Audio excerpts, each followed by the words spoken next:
میرے منہ کے زاویہ اسود کا نام سن کر ہی بننے بگڑنے لگے تھے، منہ میں گویا کڑوے بادام آ گئے۔ حالانکہ یہ چاکلیٹی ہیرو جیسا کزن فرینڈز کے درمیان گردن اکڑانے اور دوستوں کے درمیان ویلیو بنانے کا سبب تھا۔ چھوڑو بھی غانی، جس رائٹر کا نام ہی اتنا خوفزدہ کر دینے والا ہو، اس کی تصنیف کتنی بکواس ہوگی۔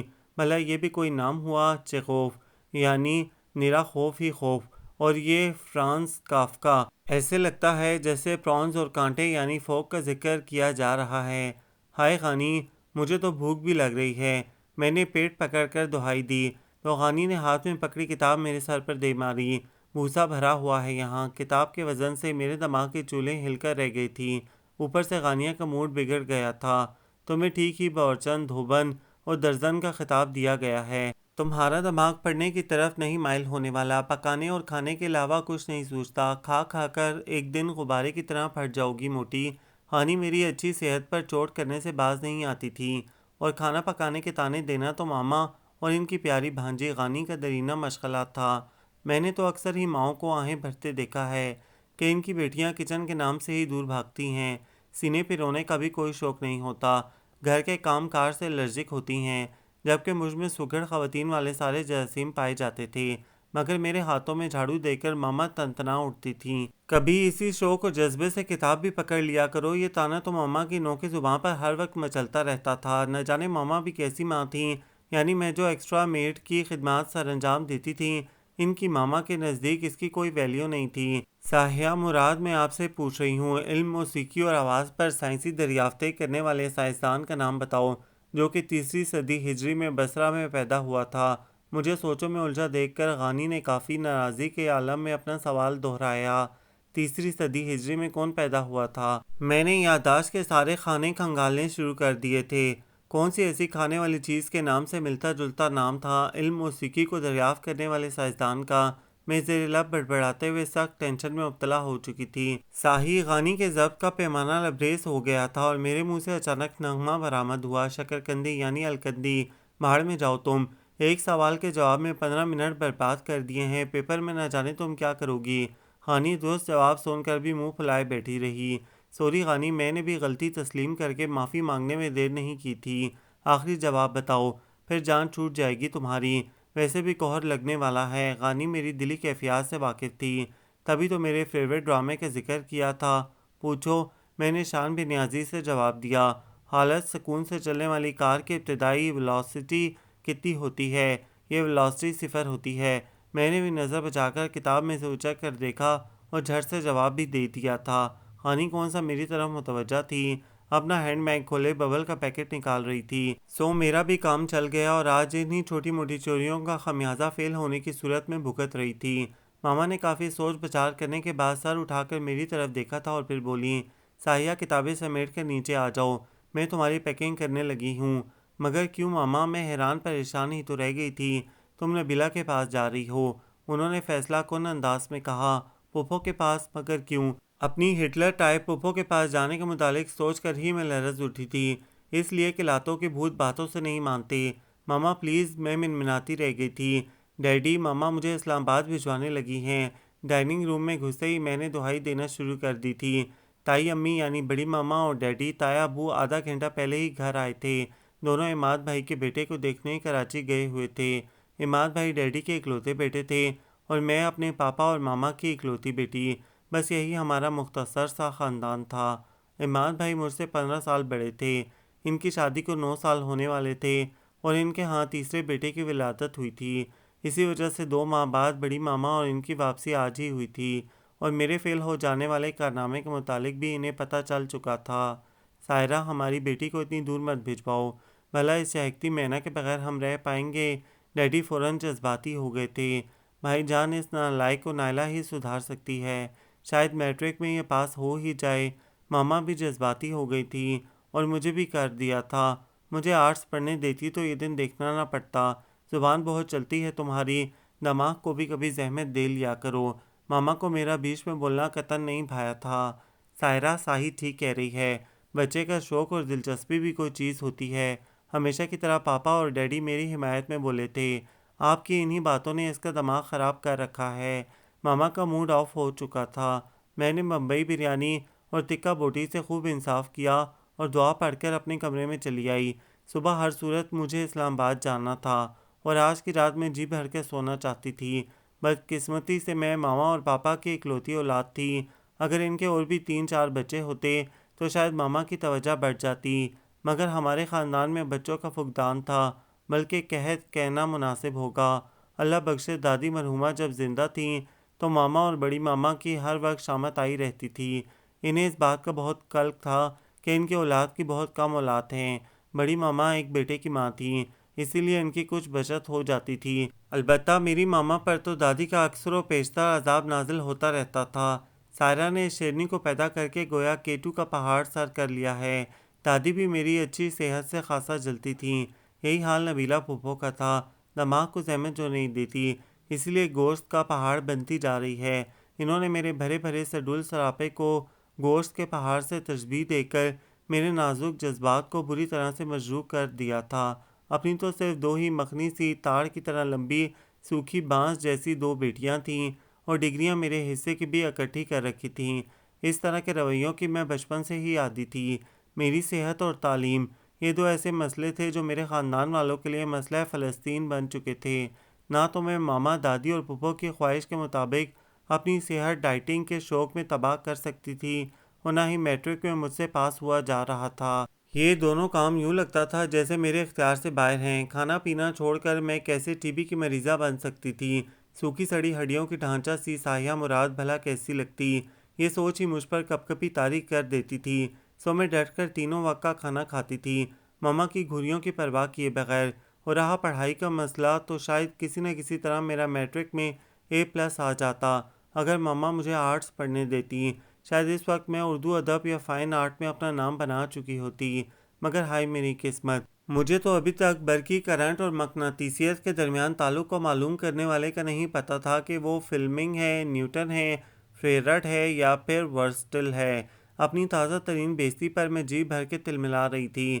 اس تلملاہٹ نے تو زندگی بھر میرے ساتھ ہی رہنا تھا، اور اب جو نبیلہ پھوپھو کے پاس بھیج کر مجھ بیچاری پر ظلم کے پہاڑ توڑے جا رہے تھے، مگر بھلا ہو میرے پیارے ڈیڈی کا۔ انہوں نے صبح صبح ناشتے کی میز پر ایک جذباتی تقریر کر کے ماما کے ارادوں کو ڈاواڈول کر دیا تھا۔ تبھی تو ماما نے شموں کو میری پیکنگ کھولنے کا آرڈر دے کر مجھے حد سے زیادہ مسرور اور شاد کر دیا تھا۔ ڈیڈی کی بے پایہ محبت پر پہلے بھی مجھے شک نہیں تھا، مگر اب تو اس محبت پر گویا مہر لگ چکی تھی۔ اور ادھر ڈیڈی میرے کان میں کہہ رہے تھے، ان دونوں خواتین کے ہاتھ سے بنے بدمزہ کھانے کھا کر ہم نے بھلا مرنا تھا کیا؟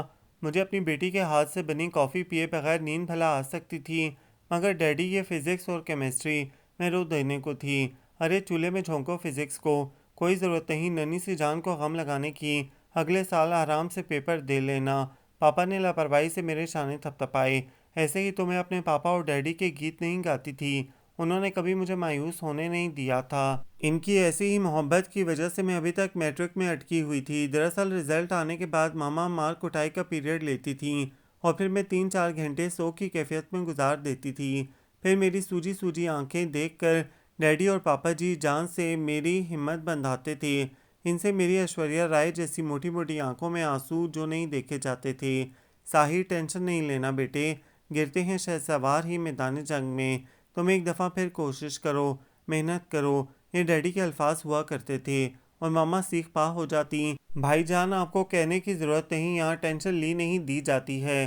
اگر یہ ٹینشن لیتی تو اس کا طول اور عرض اتنا پھیلا ہوا نہ ہوتا۔ اسود بھائی بھی میری صحت کے دشمنوں میں سے تھے۔ خود بڑے سمارٹ ہیں۔ میں نے ناک چڑھائی، بک بک سن لو بس۔ ماما غصے سے بولیں، جاؤ اسود کے لیے چائے بنا لاؤ، کام کے وقت ساحیہ یاد آ جاتی ہے۔ میں کہنے سے باز نہیں آئی، فری سے کہیں چائے بنا لائے۔ میں نے شان بے نیازی سے کہا، مجھے جوشاندہ نہیں پینا۔ اسود بھائی نے ناگواری سے کہا، ساحی کے علاوہ کوئی اچھی چائے بنا ہی نہیں سکتا۔ اب وہ میری تعریف کر رہے تھے جسے میں سراسر خوشامد سمجھ رہی تھی۔ مسکا مت لگائیں، یہ مسکا کیا ہوتا ہے؟ وہ حیران ہوئے۔ ایک بات تو سچ ہے، میری بہن سے اچھی کوئی چائے بنا ہی نہیں سکتا۔ بہن؟ صدمے کی شدت سے میرا دل ڈوبنے لگا۔ نہ جانے ہر خوبصورت اور قابل لڑکے کو میں بہن ہی کیوں لگتی تھی؟ اگر شادی ہو جاتی تو کم از کم پڑھنا تو نہ پڑتا، اور میں واحد ایسی لڑکی تھی جو اپنے لیے بھرے پورے کھانے پینے کے شوقین سسرال کی دعائیں مانگتی تھی، جنہیں کھانے ٹھسا کر میں اپنا گرویدہ بنا لیتی، اور کم از کم وہ مجھ سے میری ڈگریوں کے بارے میں نہ پوچھتے۔ ماما کے نزدیک میں ساری دنیا کی لڑکیوں سے زیادہ نالائق، جاہل اور کن ذہن تھی، مگر دل ہی دل میں وہ میرے سغراپے کی قائل ضرور تھیں۔ میں ہر فن میں طاق تھی اور میرے سغراپے کا سارا کریڈٹ بڑی ماما کو جاتا تھا۔ انہوں نے مجھے کوکنگ سے لے کر سلائی کڑھائی تک ہر فن میں طاق کر دیا تھا، مگر ماما کے نزدیک میری ان خوبیوں کی کوئی اہمیت نہیں تھی۔ وہ ویلے لوگوں کے سیاپے کہہ کر میری ان خوبیوں کو مٹی میں رول دیتی تھیں۔ ساہی، ایک تو تم نہ جانے کس مراقبے میں چلی جاتی ہو۔ ماما نے خفگی سے کہا، اب اٹھ بھی چکو، جا رہی ہوں۔ میں دھپ دھپ کرتی کچن میں چلی گئی۔ میں بڑے شوق اور جذبے کے ساتھ فش کری بنا رہی تھی۔ مچھلی کو بیسن لگا کر پہلے سے رکھ دیا تھا، پیاز بھی گولڈن کر لی تھی، فش بھی فرائی ہو چکی تھی، بس آدھے گھنٹے کا کام تھا۔ ساتھ ساتھ اٹیلین سلاد کی تیاری بھی کر رہی تھی۔ یہ مینیو ڈیڈی کی پسند کے مطابق صبح ہی میں نے ترتیب دیا تھا۔ کوفتہ بریانی دم پر تھی۔ اسی پل فون کی گھنٹی بج اٹھی۔ میں وقتاً فوقتاً سلیپ پر رکھے نوٹس پر بھی نگاہ ڈال رہی تھی۔ اوف، اب فون سننے لاؤنج میں جاؤں، میں نے بھنا کر سوچا۔ فون بیچارہ بج بج کر خاموش ہو گیا تھا۔ تبھی ماما اور بڑی ماما سیٹنگ روم سے برآمد ہوئیں۔ نہ جانے کون سی میٹنگ کر کے فارغ ہوئی تھیں۔ کس کا فون تھا؟ ساہی ابن ہشام کا ہوگا۔ میں نے رٹا لگاتے ہوئے سلاد کے لیے خربوزہ کاٹنا شروع کر دیا۔ ہیں وہ کون ہیں؟ بڑی ماما بے حد حیران ہوئی۔ فون کی گھنٹی پھر سے بجنے لگی تھی۔ بڑی ماما ابن ہشام کے متعلق تفصیل پوچھنے کا ارادہ ترک کر کے فون سٹینڈ کی طرف بڑھ گئیں۔ کچھ دیر بعد مجھے بڑی ماما کی افسردہ سی آواز سنائی دی، کچھ دن بعد آئیں گے، کسی گھریلو پرابلم کی وجہ سے ان کا پروگرام ملتوی ہو گیا ہے۔ اس کے نصیب ہی ٹھنڈے ہیں۔ ماما کی متفکر اور شدید پریشانی میں ڈوبی آواز سنائی دی تو میں نے چونک کر ان دونوں خواتین کے متفکر چہروں کی طرف دیکھا۔ کس کے نصیب ٹھنڈے ہیں؟ یہ پوچھنے کی ضرورت تو نہیں تھی۔ ماما کا اشارہ یقیناً میری ذات گرامی کی طرف تھا۔ شاید کچھ مہمانوں کو آنا تھا اور اب ان کا پروگرام بدل گیا تھا۔ یقیناً انہیں بھی میرے موٹاپے کی بھنک پڑ چکی ہوگی۔ ایسا ایک دو مرتبہ پہلے بھی ہو چکا تھا۔ میری ذات کے ساتھ بے شمار مسائل کا انبار بھی جڑا ہوا تھا۔ ایک تو میری نالائکی، دوسرا میرا پھیلا ہوا وجود، تیسری یہ گز بھر لمبی زبان جو نئے نئے مہمانوں کو دیکھ کر منہ کے اندر رکتی ہی نہیں تھی، کمبخت تیز گام کی طرح چلتی جاتی تھی۔ پچھلے دنوں کچھ خواتین آئی تھیں، میرے گورے چٹے خوب بھرے بھرے سراپے کو کھا جانے والی نظروں سے دیکھتی رہیں۔ بعد میں کہلا بھیجا انہیں آٹے کی بوری نہیں چاہیے۔ بس مجھے بھی غصہ آ گیا۔ بڑی ماما کی پرسنل ڈائری میں سے ان خواتین کا فون نمبر چرا کر وہ لتے لیے کہ یاد ہی کرتی رہیں گی تمام عمر اس شاندار بے عزتی کو۔ ساحیہ مراد کو آٹے کی بوری کہنے کا خمیازہ بھگتنا تو تھا ہی، میں نے بھی ان کے گنجے بیٹے کی شان میں ایسے ایسے القابات کہے تھے کہ بیچاری تمام عمر جلتی بھونتی رہیں گی۔ یہ دوسری منحوس ترین ٹیلی فون کال تھی جو میری زندگی میں بھونچال لانے کا باعث بنی۔ ماما کی پریشانی نے مجھے بھی سچ مچ پریشان کر دیا تھا، مگر حیرت کی بات یہ تھی کہ ماما کو ان دنوں مجھے پڑھائی کی افادیت پر لمبے لمبے لیکچر دینے کا بھی خیال نہیں رہا تھا۔ دوسرا حیرت کا جھٹکا مجھے تب لگا جب آرٹس کی کتابیں میری رائٹنگ ٹیبل پر سج گئیں۔ ماما نے اپنی ضد چھوڑ دی تھی۔ ان دونوں کے سر سے مجھے ڈھیر سارا پڑھانے کا بھوت اتر چکا تھا۔ اب وہ مجھے سلم اینڈ سمارٹ دیکھنا چاہتی تھیں۔ اس سلسلے میں انہوں نے سلمنگ سینٹر کی میڈم سے بات بھی کر لی تھی۔ ادھر میرے کچن میں گھسنے پر شدید پابندی لگ چکی تھی۔ میں اپنے پسندیدہ سبجیکٹ دیکھ کر اس قدر خوش نہیں ہوئی تھی جس قدر کچن میں گھسنے پر پابندی نے مجھے اتموا کیا تھا۔ ماما مجھے صبح صبح پالک کا بدمزہ پانی پلا کر دلیے کی ایک چھوٹی سی پیالی پکڑا دیتی تھیں۔ 3 دن اس ناانصافی اور ظلم کے بعد میں نے اپنے زرخیز دماغ سے کچھ نئی ترکیبیں نکال لی تھیں۔ کبھی ڈیڈی اور کبھی پاپا سے 200-300 روپے لینا میرا معمول بن گیا تھا، کیونکہ ماما اور بڑی ماما نے مجھے دبلا کرنے کے لیے جو عہد کر رکھا تھا، اس عہد کو مد نظر رکھ کر میری پاکٹ منی بھی بند ہو چکی تھی۔ اب ماما مجھے پڑھائی پر نہیں بلکہ ڈائٹنگ پر بڑے بڑے اور لمبے لیکچر دیتی تھیں۔ ان دنوں ماما کی سب سے بڑی ٹینشن میرا بڑھتا ہوا وزن تھا۔ جس دن میرا میٹرک کا شاندار رزلٹ آیا، یہ اسی دن کی بات ہے۔ یہ دن میرے لیے خوشگوار نہیں تھا، حالانکہ ماما اور بڑی ماما میرے پھولے پھولے گلابی چہرے پر نہ جانے کتنے ہی بوسے دے چکی تھیں۔ ماما میرے اچھے رزلٹ پر پھولے نہیں سما رہی تھیں اور ڈیڈی فخریہ کہہ رہے تھے۔ میں نے کہتا تھا سائرہ، ساحی کو آرٹس پڑھنے دو، بچے کی دلچسپی اور شوق کو اولویت دینا چاہیے۔ ماما آج ڈیڈی سے متفق ہو چکی تھیں۔ انہوں نے بھی کسی قسم کی بحث نہیں کی تھی۔ رات کو خالہ نے ماما کو فون کر کے بتایا، آپا، بڑی آپا نے اسود کے لیے غانیہ کو مانگا ہے۔ اس خبر نے ماما کے چہرے کے سارے رنگ اڑا دیے تھے۔ شاید وہ بھی اسود بھائی کو بطور داماد پسند کر چکی تھیں، تاہم بھانجی کی خوشی پر انہوں نے کمظرفی کا مظاہرہ نہیں کیا تھا۔ پہلے چھوٹی خالہ کو اور پھر بڑی خالہ کو مبارکباد دی۔ ادھر میرے ارمانوں پر بھی اوس پڑ چکی تھی۔ ہانی اور اسود بھائی سے اچھے اچھے گفٹس وصول کر کے میں نے بھی اوپری دل سے انہیں مبارکباد دی۔ اگر اسود بھائی کے ساتھ بات بن جاتی تو میں نے ایف اے کے بجائے شادی کرنا تھی، مگر ہائے میرے نصیب، جو بقول ماما کے بالکل برف یا آئس کریم کی طرح ٹھنڈے تھے۔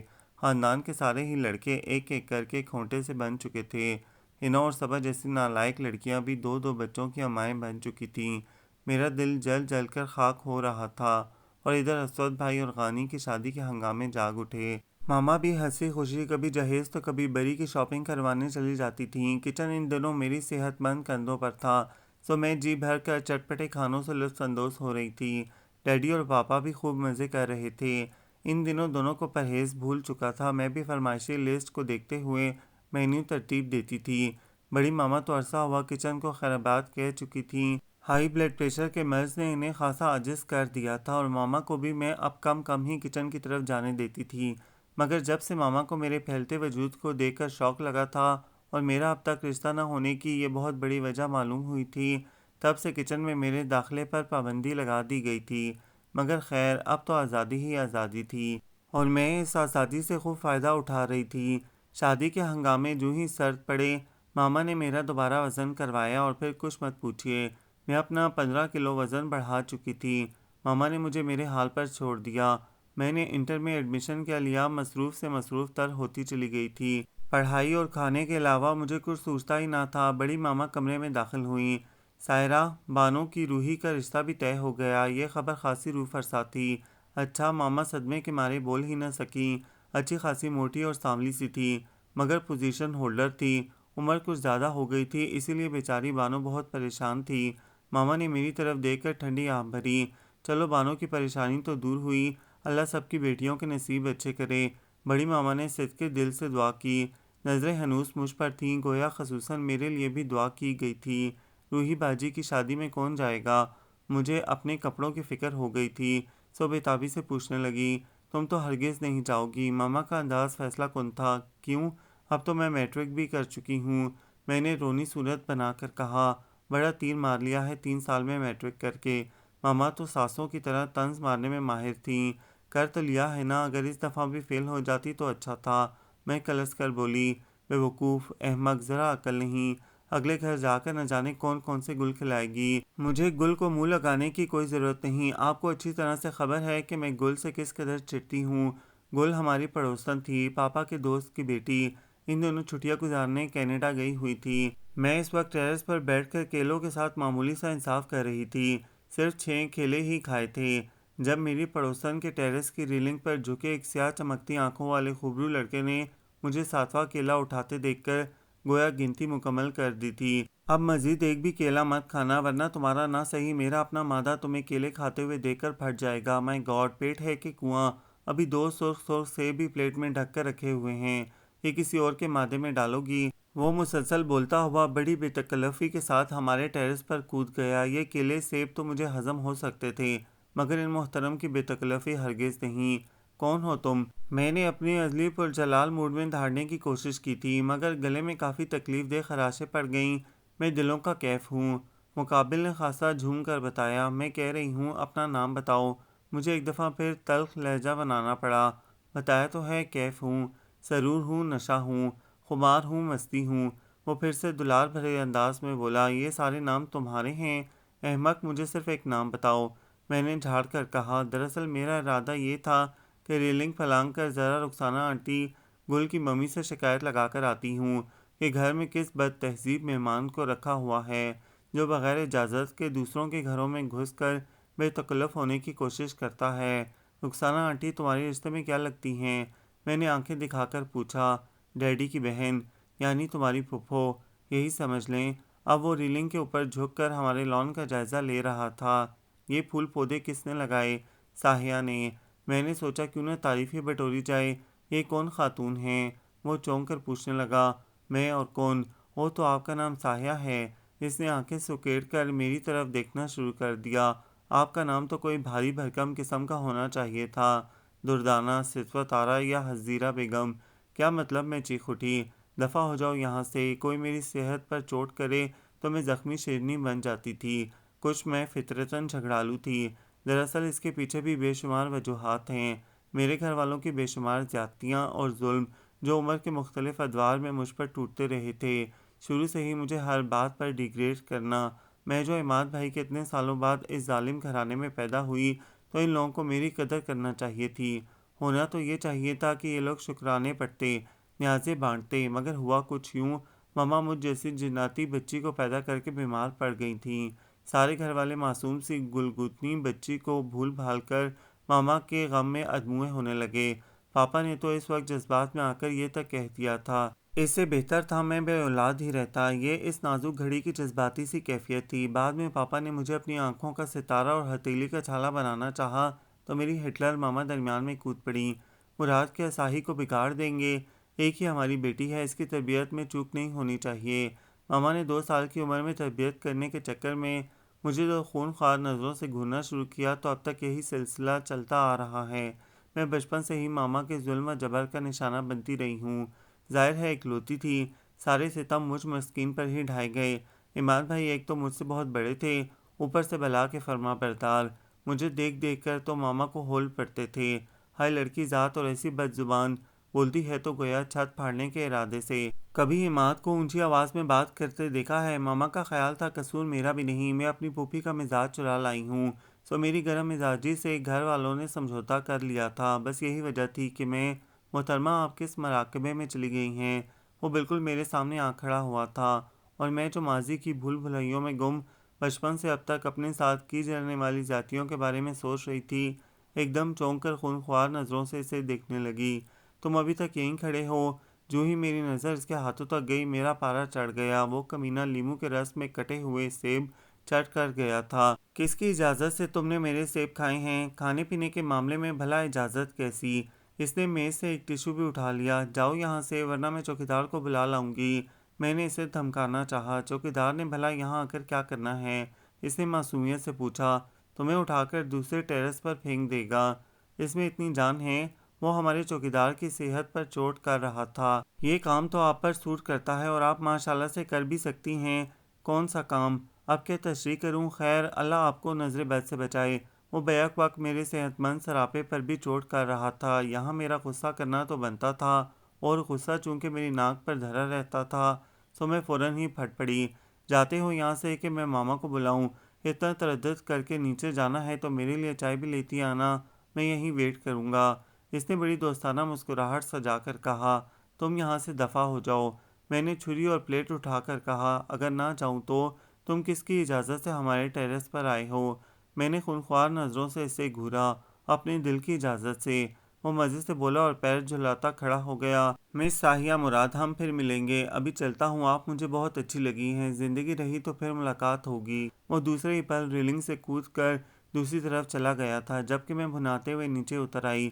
میرا ایف اے میں پاس ہو جانا میرے گھر والوں کے لیے ہفتے اقلیم کی دولت مل جانے کے برابر تھا۔ ڈیڈی، پاپا اور ماما تو اس خوشی میں کسی بڑی ضیافت کا اہتمام کرنا چاہتے تھے، مگر نبیلہ پھپھو کی بیماری کی خبر نے سارا پروگرام درہم بھرم کر دیا تھا۔ میرے اور ڈیڈی کے علاوہ سبھی اسلام آباد چلے گئے تھے۔ ڈیڈی کو آفس سے چھٹی نہیں ملی تھی اور میں ڈیڈی کی وجہ سے گھر میں رہنے کے لیے تیار تھی۔ ویسے بھی میں پھپھو کے سوالات کا سامنا کرنے سے گریزاں تھی، انہوں نے تو میرا ناک میں دم کر لینا تھا۔ سائنس کیوں نہیں پڑھی؟ ایڈمیشن کیوں نہیں لیا؟ کون کون سے سبجیکٹ پڑھو گی؟ اب بھلا پھپھو کو کون بتائے؟ میں نے مزید نہ پڑھنے کا اعلان کر دیا تھا اور میری پیاری ماما نے اس اعلان کو سن کر فی الحال جوتا اٹھانے سے پرہیز ہی کیا تھا۔ دراصل میرے انٹر میں پاس ہو جانے کی خوشی میں انہوں نے اپنا موڈ خراب نہیں کرنا چاہا تھا اور فی الحال میری بے عزتی کرنے کا ارادہ ترک کر کے اسلام آباد سدھاری تھیں۔ چونکہ پڑھائی کا بوجھ تو ہٹ چکا تھا سو میری آج کل تمام تر توجہ کا مرکز ٹی وی اور کچن تھا۔ اس دن بھی میں بڑے ذوق و شوق کے ساتھ ڈیڈی کے لیے چام بنا رہی تھی۔ اس کی ترکیب میں نے ایک ٹی وی چینل کی آنٹی سے سیکھی تھی۔ میں مختلف مسالوں کے پیسٹ کو چپٹی کی ہوئی چام کے اوپر لگا لگا کر فرائی کر رہی تھی جب شمو نے مجھے کچن میں آ کر اطلاع دی، صاحب بیوی مہمان آئے ہیں۔ لو جی، اس وقت کون ویلا فارغ آ گیا ہے منہ اٹھا کر؟ میں لال مرچ پاؤڈر، گرم مسالہ اور زیرہ کریم میں مکس کر رہی تھی۔ چام کو سلاخوں میں لگانا تھا۔ اس کام سے فارغ ہو کر میں نے ہاتھ دھوئے اور سر پر ٹنگی شمع کی طرف متوجہ ہوئی۔ کون ہے؟ خود دیکھ لیں۔ کیا مطلب؟ میں نے آنکھیں دکھائیں۔ دیکھنے کی چیز ہے قسم سے۔ شمع اپنی اوقات پر اتر آئی۔ بکو نہیں، میں نے اسے ڈپٹ کر کہا۔ مہمان کو ڈرائنگ روم میں بٹھایا ہے؟ جی بالکل۔ اس نے زور سے سر ہلایا۔ تو پھر چائے لے آنا۔ میں لاؤنج میں لگے مرر میں اپنا حلیہ دیکھ کر بولی، چائے کے ساتھ کیا لاؤں جی؟ نیگٹس، رول، کباب اور ہاں کیک بھی رکھ لینا، ڈیڈی کے کوئی دوست ہی ہوں گے۔ میں نے اندازاً سوچتے ہوئے ڈرائنگ روم کا رخ کیا تھا، مگر صوفے پر موجود شخصیت کو دیکھ کر میرے منہ میں گویا کڑوے بادام آ گئے۔ تم؟ میں صرف اتنا ہی کہہ پائی۔ جی میں؟ آپ کیوں شاکڈ رہ گئی ہیں؟ یہاں بیٹھ جائیے، کہیں گر مت جائیے گا۔ صدمے کی شدت سے وہ اخلاقاً اٹھتے ہوئے بولا، تم یہاں کیوں آئے ہو؟ میں ناراضی سے بولی، آج بہت دن بعد میں نے اسے دیکھا تھا، شاید بیچ کے دنوں میں وہ کہیں چلا گیا تھا مبارکباد دینے۔ وہ اطمینان سے بولا، ہائے اسے بھی خبر ہو چکی۔ میرا دل ڈوب کر ابھرا، پھر تو نمبر بھی جان چکا ہوگا۔ اتنا حیران کیوں ہو رہی ہیں؟ دراصل مجھے رخسانہ آنٹی نے بتایا تھا، سوچا مبارکباد دے آؤں۔ ایمان سے بڑی خوشی ہوئی یہ جان کر کہ آپ نے انٹر پاس کر لیا ہے۔ وہ سچ مچ بڑی خوشی کا مظاہرہ کر رہا تھا، مگر مجھے صاف طنز ہی لگا۔ ٹھیک ہے، خیر مبارک، میں نے اوپری دل سے کہہ ہی دیا۔ ویسے تم اتنے دن سے کہاں تھے، نظر نہیں آئے؟ میں نے ایسے ہی بات بڑھانے کی غرض سے پوچھ لیا تھا۔ آپ نے مجھے مس کیا؟ وہ تو ایسے کھل اٹھا تھا گویا گلاب کا پھول ہو۔ لو جی کر لو گل، یہاں تو بات کرنا ہی فضول ہے۔ میں نے منہ بنا کر سوچا، مگر اس کا دل توڑنا بھی مناسب نہیں تھا، تو لفظوں کا ہیر پھیر کر کے بولی، ٹیرس پر نہیں دیکھا سو اسی لیے پوچھ لیا۔ دراصل میں کچھ دن تک سوگ کی کیفیت میں رہا ہوں۔ سوگ؟ میں چونکی، بھلا کیسا سوگ؟ کیا ہوا؟ کسی نے کچھ کہہ دیا؟ میری تجسس پسند فطرت انگڑائی لے کر جاگ اٹھی تھی، اور فوری طور پر میرے ذہن نے ایک کہانی کا تانا بانا بھی بن لیا تھا۔ گل کے پیار میں پاگل، لیکن گل کا ہری جھنڈی دکھانا اور پھر کیف کا سوگ میں اتنے دن غمزدہ رہنا، ادھر میرے اندر مارے تجسس کے گدگدی ہونے لگی تھی، اور میں بس فٹافٹ ساری کہانی کو جاننے کے لیے بے چین ہو گئی تھی۔ اور اس لمحے مجھے بھول گیا تھا کہ میری پہلی ملاقات کافی ناگوار رہی تھی۔ بس جی کچھ نہ پوچھیں، لوگوں کے دو رخے چہرے ہیں۔ وہ رنجیدگی سے بولا، کس کے؟ میں حیران ہوئی۔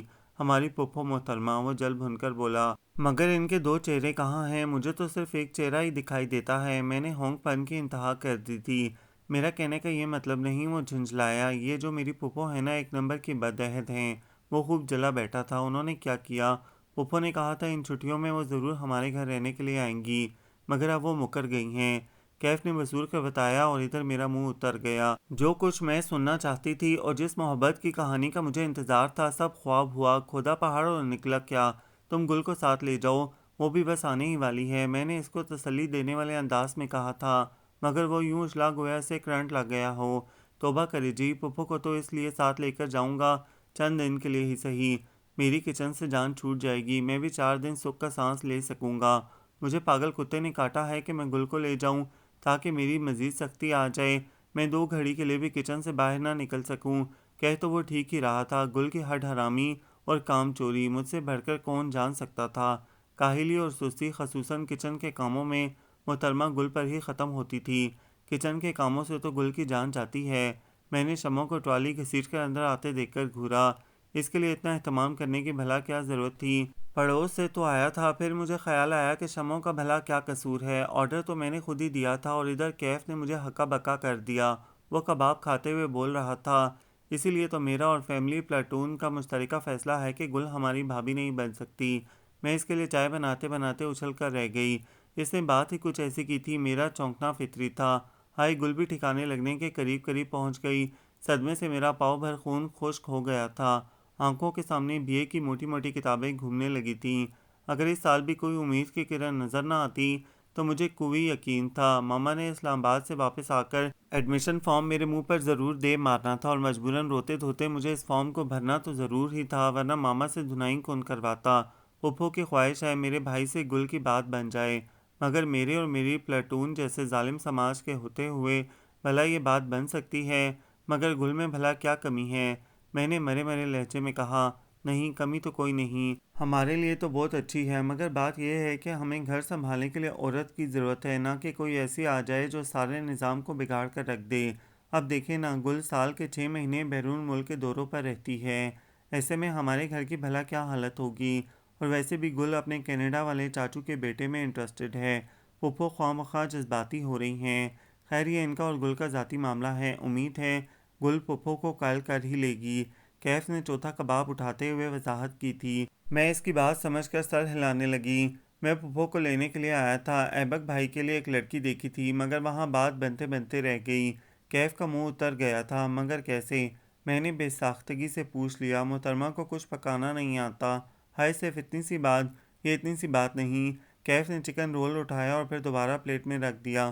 جو خاتون کچن کے نام سے گھبراتی ہوں، انہیں شوکیس میں سجانے کے لیے تو گھر نہیں لے کر جانا۔ ہاں یہ تو تم نے ٹھیک کہا، میں نے فوراً اتفاق کر لیا تھا۔ کیف کو ویسے بھی بات کرنے کا سلیقہ آتا تھا، وہ بہت اچھی طرح سے مقابل کو قائل کر لیتا تھا۔ یہی وجہ تھی کہ صرف چند دنوں میں میری کیف کے ساتھ اچھی دوستی ہو گئی تھی، اور اس کا بھی زیادہ تر وقت ہمارے گھر میں گزرنے لگا تھا۔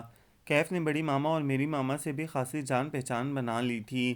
ایک تو وہ بلا کا باتونی تھا، ایسے ایسے لطیفے اور چٹکلے چھوڑتا کہ ہنس ہنس کر اگلا بندہ بے حال ہو جاتا۔ البتہ کیف کی ہمارے گھر میں آمد و رفت رخسانہ آنٹی کو پسند نہیں آئی تھی۔ اکثر جب کیف یہاں ہوتا تو آنٹی اسے کسی نہ کسی بہانے بلانے آ جاتی تھیں۔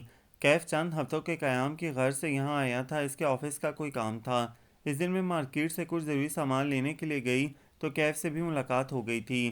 2 دن بعد نظر آیا تھا۔ ان دنوں کام میں بہت مصروف تھا، اس لیے پارک میں بھی نہیں آ رہا تھا، ورنہ تو روزانہ ہی میں اسے قریبی پارک میں ٹہلتے اور موبائل فون پر مصروف دیکھتی تھی۔ اس وقت بھی اسے فٹ پاتھ پر چہل قدمی کرتے دیکھ کر مجھے بے ساختہ خوشی محسوس ہوئی۔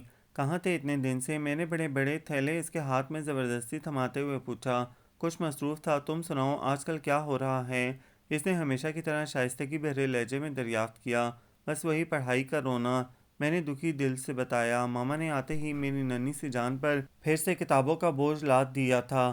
بقول ماما کہ جب تک شادی نہیں ہوتی فارغ رہنے سے بہتر ہے مصروف رہو، اور اب تو میں سچے دل سے شادی کے لیے دعائیں کر رہی تھی۔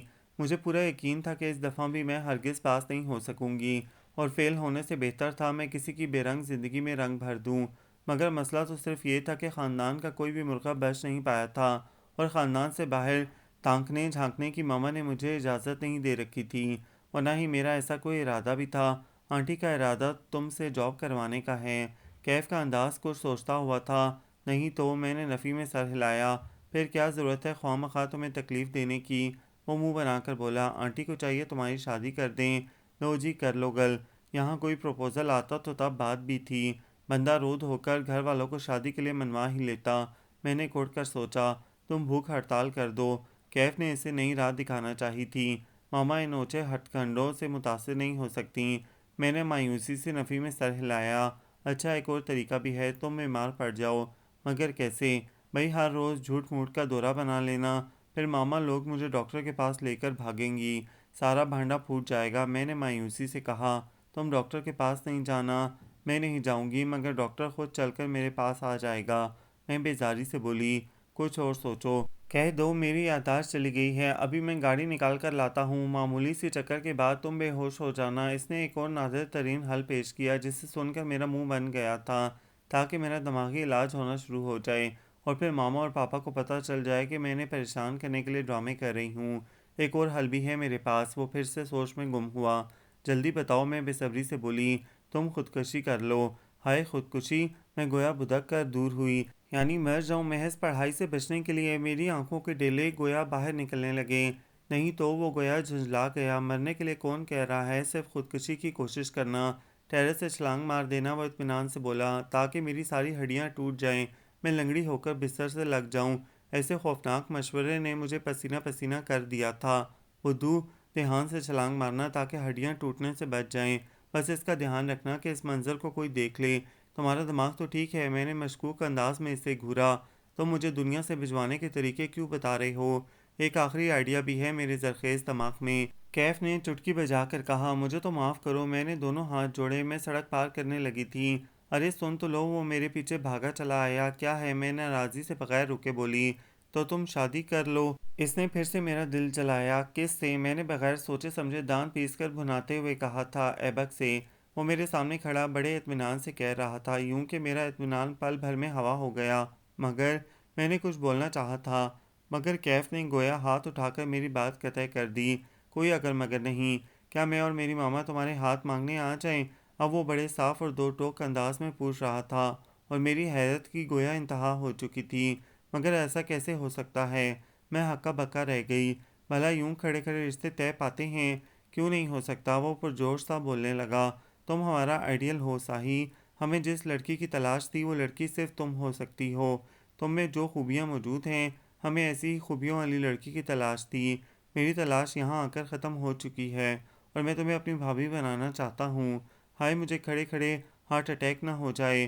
اپنی اتنی تعریفوں نے تو میرے حواس معطل کر دیے تھے۔ اگر کچھ سنبھل کر کیف کے تاثرات جانچ لیتی تو ضرور ٹھٹک جاتی، مگر کیا ہے کہ مجھے کسی کو جانچنا، پرکھنا یا سمجھنا تو کبھی نہیں آیا۔ میں بے وقوفی کی حد تک سادہ ہوں۔ ان دنوں مجھے اپنی بے وقوفیوں کی خبر نہیں ہو سکی تھی، مگر وقت بہت بڑا استاد ہے۔ جو باتیں ماں باپ اور کتابیں تک سمجھا نہیں سکتی، ان باتوں کو وقت اچھی طرح سے ذہن نشین کروا دیتا ہے، اور وقت کی شاگردی میں رہنا کوئی آسان کام نہیں۔ یہ ان دنوں کی بات ہے جب رخسانہ آنٹی نے اچانک کینیڈا شفٹ ہو جانے کا اعلان کر دیا تھا۔ شوہر اور بیٹی چونکہ پردیس میں تھے سو وہ تنہائیوں سے گھبرا کر کینیڈا چلی گئی تھیں۔ ان کی انیکسی میں ابھی تک کیف رہائش پذیر تھا۔ آنٹی کے چلے جانے کا بڑی ماما اور میری ماما نے خاصا صدمہ لیا تھا۔ عرصہ دراز سے وہ ہمارے پڑوس میں رہ رہی تھیں۔ ان کے چلے جانے کے بعد یوں لگتا تھا گویا برابر والا گھر سناٹوں میں ڈوب گیا ہے۔ آنٹی چلی گئیں تو کیف بھی گدھے کے سر سے سینگ کی طرح چند دنوں کے لیے غائب ہو گیا تھا، اور میں جو اتنے دنوں سے اس کی عادی ہو چکی تھی ایک دم پھکلا کر رہ گئی، اور جس دن وہ واپس آیا تھا میں گویا پھٹ پڑی۔ بغیر بتائے کہاں دفع ہو گئے تھے؟ سانس تو لینے دو، بتاتا ہوں۔ وہ گھاس پر پھسکڑا مار کے بیٹھ گیا تھا۔ جلدی سے بکو، میں غصے سے بولی۔ اسود بھائی اور غانی کے بعد کیف ہی تھا جس سے میں اس قدر بے تکلفی سے پیش آتی تھی، اور دوسرے ماما اور پاپا کیف کی شرافت نجابت کو دیکھ کر مطمئن تھے۔ انہوں نے کبھی مجھے کیف سے ملنے اور گپ شپ سے نہیں روکا تھا، اور ویسے بھی ہم کون سا ہر وقت ملنے کے لیے بےتاب رہتے تھے۔ زیادہ تر پارک میں ہی ملاقات ہوتی تھی۔ وہ پارک میں بچوں کے ساتھ والی بال کھیلتا تھا اور میں ماما کے 1000 مرتبہ مجبور کرنے پر 4-5 راؤنڈ لینے کے لیے نکل آتی تھی۔ جب تک میں راؤنڈ لیتی تھی اتنی دیر تک وہ والی بال کھیلتا رہتا تھا۔ جو ہی میں تھک ہار کر بینچ پر بیٹھ جاتی وہ بال پھینک کر بھاگ آتا تھا۔ یوسما ہے نا میری، وہ اس کا برتھ ڈے تھا۔ وہ پسینہ صاف کرتا ہوا بولا۔ یوسما اس کی وہ تھی، یعنی دوست، منگیتر یا پھر بیوی۔ اس نے کبھی وہ کی وضاحت نہیں کی تھی۔ اس نے بھی کبھی وضاحت طلب نہیں کی تھی۔ دراصل مجھے کوریدنے کی کبھی بھی عادت نہیں رہی تھی، اور نہ ہی میرا کیف کے ساتھ ایسا کوئی ریلیشن تھا جو میں یوسما کے بارے میں کانشیس رہتی۔ وہ مجھے خاصا ہمدرد، مخلص اور سادہ مزاج لگا تھا، اور ان دنوں تو میری ماما کے کہنے پر وہ مجھے اکنامکس اور انگلش بڑی دلجمعی کے ساتھ پڑھا رہا تھا، اور میں وثوق کے ساتھ یہ بات کہہ سکتی تھی کہ کیف سے اچھا کوئی آج تک مجھے پڑھا پایا تھا اور نہ ہی کچھ سمجھا پایا۔ ماما کیف سے بہت خوش تھیں، کیونکہ میرے منتھلی ٹیسٹ دیکھ کر ماما کا دل خوش ہو گیا تھا، اور وہ اس کامیابی کا سارا کریڈٹ کیف کو دے رہی تھیں۔ میری محنت کو وہ کسی کھاتے میں نہیں سمجھتی تھیں تو بتا کر جاتے۔ میں نے ناراضگی جتائی۔ کیوں بھائی، آپ نے مجھے مس کیا تھا؟ وہ صاف مجھے چڑھا رہا تھا۔ کوئی نہیں، تم تو خوش ہوگی، پڑھائی سے جان چھوٹی رہی اتنی دن۔ وہ مسکراتے ہوئے بولا۔ اب ایسی بھی کوئی بات نہیں۔ میں جزبز ہوئی۔ تم آوارہ گردی کر آئے؟